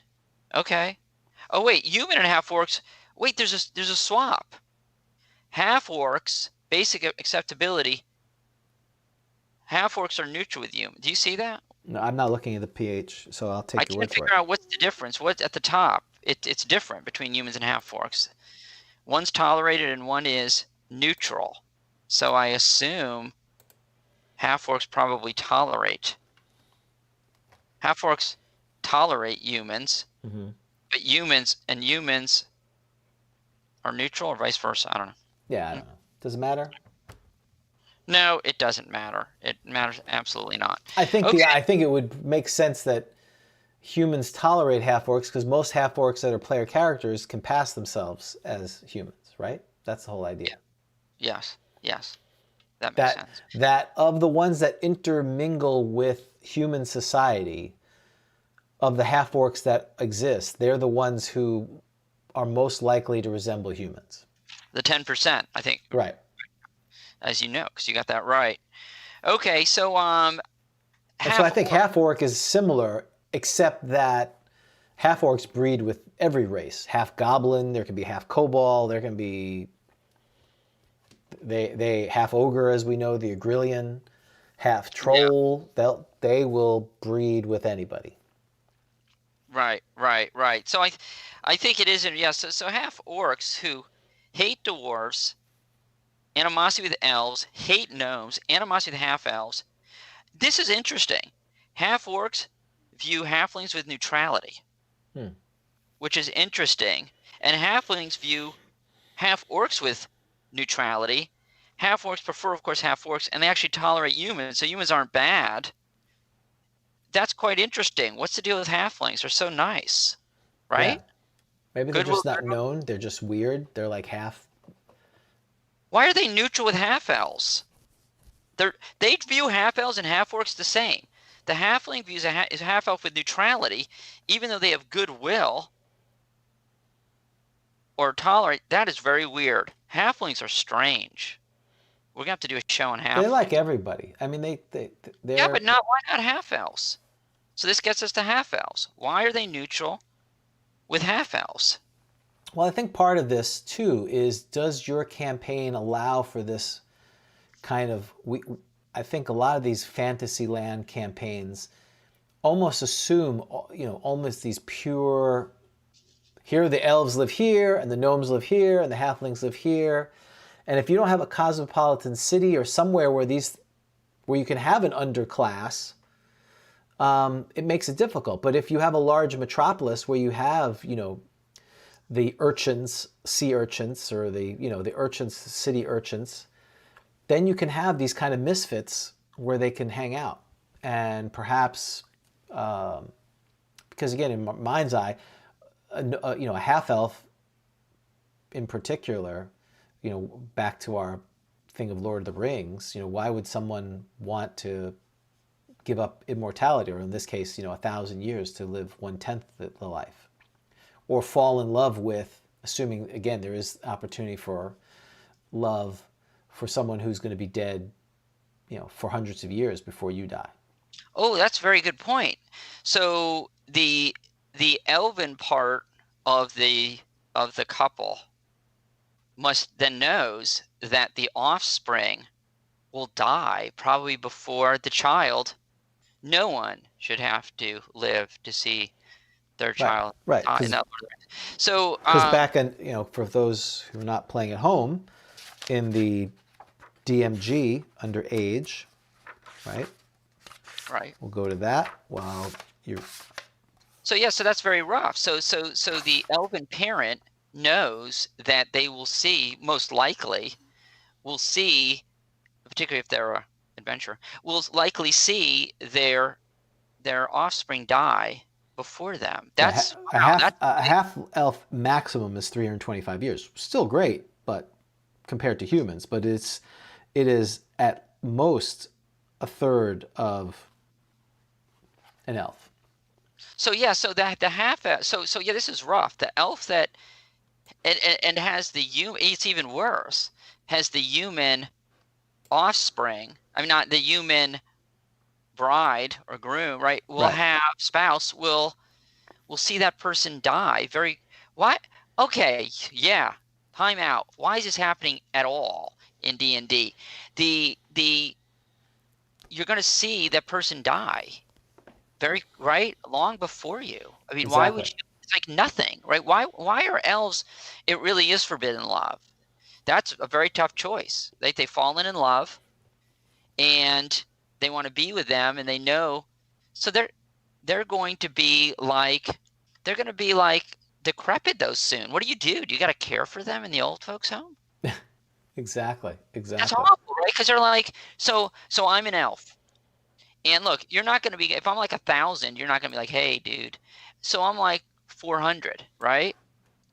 And you're the female human at 20 or whatever. You're going to be like, what do I do? I must really love you because you're going to be old, very soon to me. That's weird. And then we're going to have kids, and I want to watch my kids. That's why half elves, they're pretty rare. Well, they're rare. They should be rare. They're usually not very rare. One of them that seems to be a half elf or half fairy is Morgan Le Fay, which, she's evil, half sister of Arthur. So, I was looking through the books. So we talked about, half elf, half ogre. Well, then you have the demonic ones, right? You have the Cambions, which are Monster Manual 2. Which is the mating of a demon and a mating of a demon and a human. Then there's these other creatures called alley demons, which are mating of succubi, which is a demon, but they're female only and males. And one thing I did thought you would find interesting, because I wanted your comment. I don't know if you ever saw this, because this is in the book that you don't really care about. Monster Manual 2. It's kind of borderline for you. If you go before demon, yeah, which is on page 35, which also has the Alu demon, which we're going to talk about. Page 35 says, near the bottom, where they name the demon lords, enumeration of the rulers of the abyss. Yes. There are, of course, layers of the abyss so disgusting that not even the lowliest of demon nobles would deign to rule there. Wow. I think we're heading there, aren't we? Yeah. What is so terrible that you wouldn't even want to go there? Yeah, like it's too bad. Yeah, Jubilix is like, yeah, dude, that place is. I'm not going there. I'm not going. It's a cesspool. That place is a hellhole. What does that mean? Yeah, there are, and I like how it's of course. They're of course leaders of the abyss. So disgusting. Wow, we need an Incomprehensible Death episode there, don't you think? I just read this. I'm like, what does that mean? That's awesome. Yeah, that is interesting, and I didn't know about these Cambion, these semi-demons, which are mildly interesting. Not amazingly interesting to me, but yeah, the offspring. I think what was interesting is they become like thieves and clerics and things like that. And they look human, right? They can be. They look oddly, but so a Cambion, I guess, is a good bad guy. He's a good baddie for a campaign. Yes, I've used him a couple of times. Have you now? If they're a thief or an assassin, are they in the guild? So in other words, in the thieves guild, is there that dude that just looks kind of little, like a demon?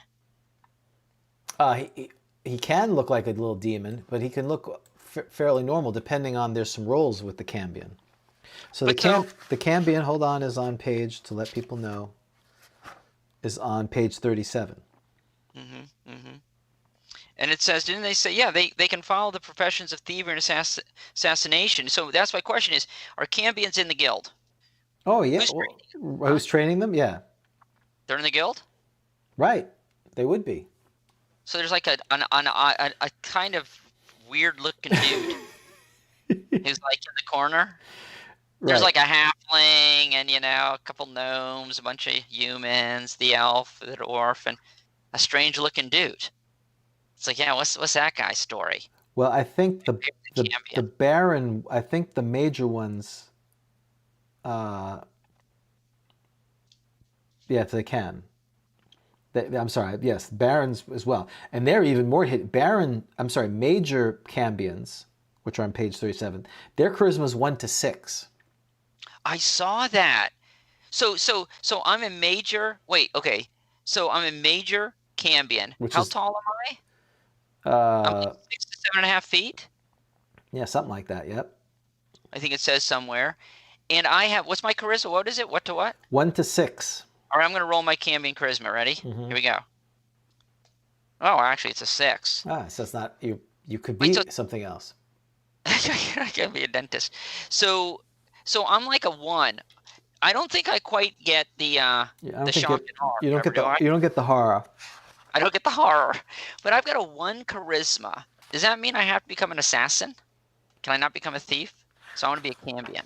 So if I'm 5 or below, so I'm a 6, so I can become a thief. I don't have to become an assassin. Correct. So I have a 6 charisma. I can have a 1 charisma. Yeah. I'm like in the Assassin's Guild. I'm like walking around. And I'm like. You're in the office, like a standard office, and yeah. Everyone else is kind of hanging out. Oh God, here he comes. Here he comes. I can't look at him. Look, I can't stop looking at him. Oh yeah, that would be like a funny sitcom. I'm in like the break room. That's like the Cambion. Isn't it? The Assassin's Guild. The Cambion. That's right, Assassin's Guild. Oh, here he comes. Here's the new guy. Now we said we're going to give him a chance. Oh God, he's a Cambion. Look at him. He's. You just hear someone scream. Oh yeah, they look at the Cambion. Ah! Bob's here. Bob's late again. Yeah. So Bob just pulled in. If he had a 1. Pulled in on his nightmare. If he had a 1 charisma. See, 1 doesn't do anything. You have to go to -1. 1 doesn't do anything? Yeah. Well, it hurts your chances with the ladies. Don't you think? Unless you coerce them because you're a demon, half demon, but. Well, that's true. And it's not just looks. You're just a bad person. I mean, obviously, you're an offspring. That's forbidden love. So, yeah. So, I guess you're like the female evil cleric, and you fall in love with the demon. Yeah, what?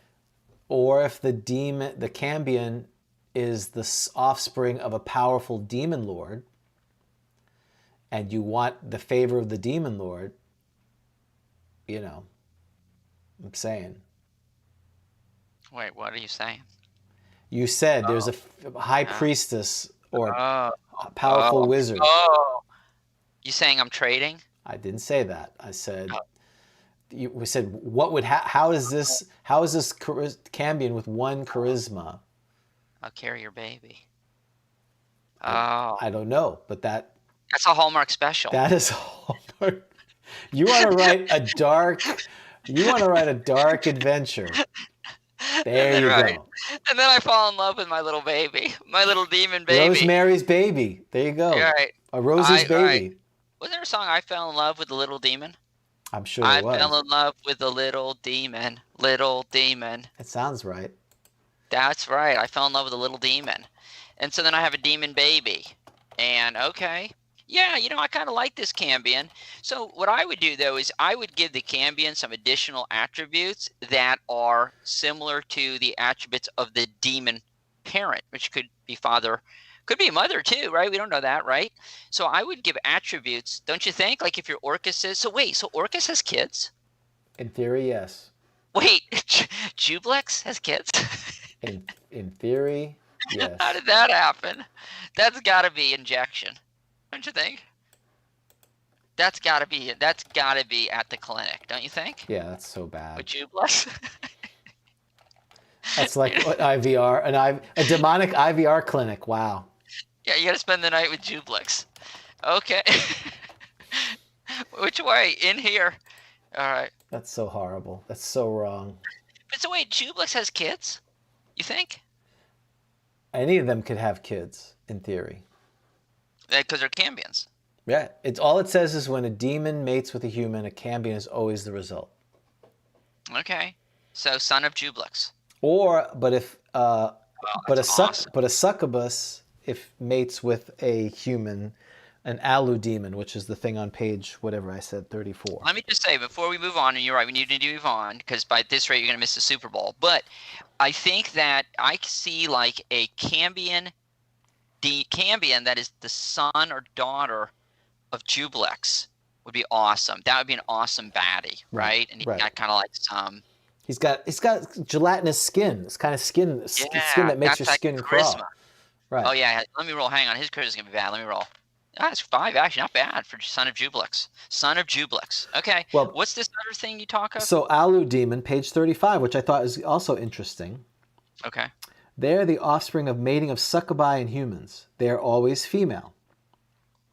Well, that sounds more possible. Right. Now, succubi are the female, so it's always the man is going to be the, right? Well, so that makes more sense. So are they the ones that kiss? Yes, and they kill you eventually because they level drain. Every time they kiss you, it's level drain. That makes more sense because you then so you have the knight, that's forbidden love, and then you're killed, but she's got what she wants. And so she's got a bunch of alu demon babies. They're always female. Right. I love it. Demonic heritage. And this can be increased by magical protections. What's their AC? Base 5. Wearing only mundane protection interferes with the intrinsic protection of alu demons. So this is never done. How long is this thing? Oh my God, it's so long. No, you have to. Here's the part I want you to read. Yeah. I'm trying to find it. Hold on. Oh, read the next to last paragraph. Okay, alu demons can be harmed only by cold wrought iron or magic weapons. They have natural resistance to magic. Some 20% are not totally devoted to evil. Well, that's not totally devoted. Right. So go back to their alignment. Chaotic evil dash chaotic paren evil. So they're not neutral evil, but they're chaotic paren evil. Correct. Wow, there's not many of those. So you could have like a chaotic neutral alu with parenthetical evil. It is parenthetical evil. You're right. It is parenthetical evil. So maybe I do need to write about alu demons. Now, they're kind of interesting too. See, now that kind of stuff. This is what I like. I do like. Yeah, because demons are probably having offspring. What are they? Okay, now I know. Succubi, yeah, they're having kids. I get that. What are they? Thank you. It's this weird stuff, not in that way, right? Take like normal weirdness that we deal with. Right. There must be answers to certain questions. Right, the Venn diagram of this, yeah. Right, exactly, right? So, or a decision tree or whatever, I decided to, well, whatever. But, do we need a Greg? The Leaping Gregs, right? Page 71. I don't know what a Greg is, but the Leaping Gregs. I don't know. A good band, but again, do we need there's some form of sprite. Do we need another form of sprite? He has roach legs. Do I need a sprite with roach legs? No, I don't. Not as canon. So do I need to? Yes. Yeah, no, it's okay. I was just going to say, so back into deities and demigods, because other forbidden love is when the gods have children, right? Godlings. Why is there no discussion? Is there no discussion? I looked through this, and it seemed like all the heroes were not descendants of gods. Do we have any descent? We don't seem to have a lot of godlings. Does anyone in D&D play with godlings? Does anyone play with, hey, I'm this person is the descendant of offspring, the leader of this kingdom is half god. I kind of like that stuff. I also like petty gods, these deities that you can actually interact with, like the deity of rope making or something like that. I like this idea of godlings, but it doesn't seem to get much play, does it, in the deities and demigods? No, there isn't a whole lot. I mean, so Sir Galahad is one that has some, forbidden love. Oh, you mean the bastard son of Lancelot? Oh, so that was forbidden love. Yes, he's the bastard son of Lancelot and Princess Elaine. Is he the one that got beheaded in our last? Yes, unfortunately, I think he did. He didn't survive. We have to do another try, but not with him, obviously. Okay. Oh, that's right. The assault on the rabbits, for those who listened to our Easter special, was the. Yeah. And let's see some of the other ones. There was in the Central American deities, there was a Tuatzilotl, goddess of vice.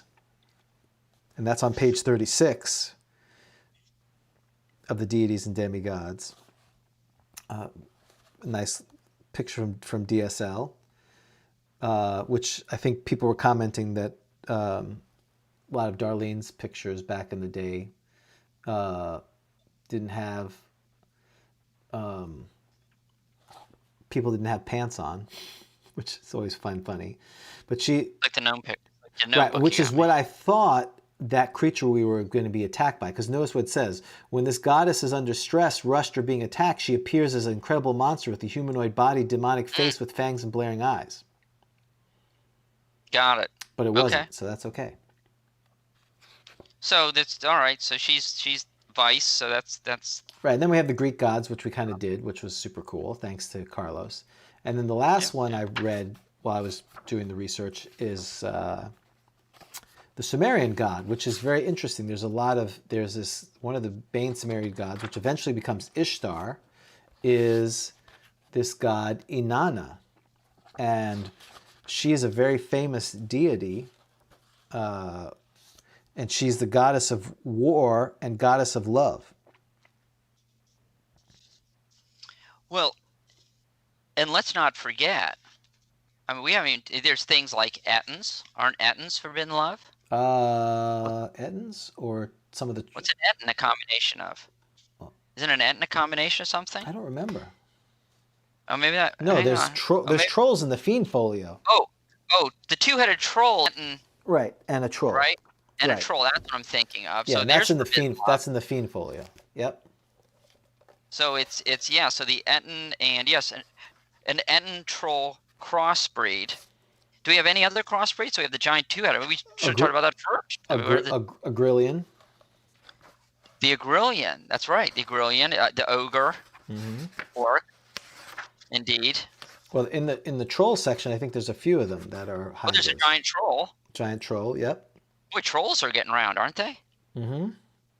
I mean, so and spirit troll. Look at the spirit troll. Is a spirit troll page 91? Read it. It's a product of perverted magical interbreeding of trolls. Oh, that's just. Oh yeah, that's wrong. The spirit, invisible stalkers and trolls, perverted interbreeding. Yeah, you know it's bad for D&D when they have to note that something's perverted. You've really crossed a line there with D&D. I mean, Ettin troll crossbreed, that's not perverted. Ogre human, that's not perverted.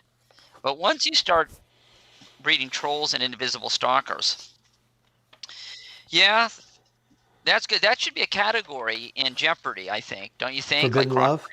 Forbidden love. Be called forbidden love. And that's what that should have been this time. I hope we can have what's that holiday that's coming up? Valentine's Day, the one we're celebrating. After that, St. Patrick's Day. I hope we have a St. Patrick's Day. Well, we can. It's our show. Oh, Jeopardy. Well, that's kind of rough. We need Rob, that's kind of rough on Rob. I mean, to do that. So, what do you think, dear listeners and watchers? If you have any forbidden love that we missed, that we can talk about, please put that in the comments and below. I think this is a good place to stop. We better just call it. Because it's only going to get worse. We started talking about perverted interbreeding between stalkers and James's character is at a pool in Olympus, watching, but not touching, creepy. Right. She's a beauty. Right. She's one in a million. What's that? Who did that song? J. Giles Band. The Tubes. Oh yeah. I didn't know, but it's called The Tubes. Yeah. All right, roll D10 for how well we did. All right, let's see. It's an 8. It should be an 8. Wow. I thought we did a great job. Okay. The first part was, the problem was we had our best stuff first, which is good. Yeah, we had the Rob and the Carlos bumps. And then everything else was kind of meh, which is okay. Right. It'll fall into the extras thing, so I'm not too upset about that. So, with that said, I think we're done for this week's Grog Talk. So I'm James. I'm Dan. And we will see you all next time on Grog Talk. Take care.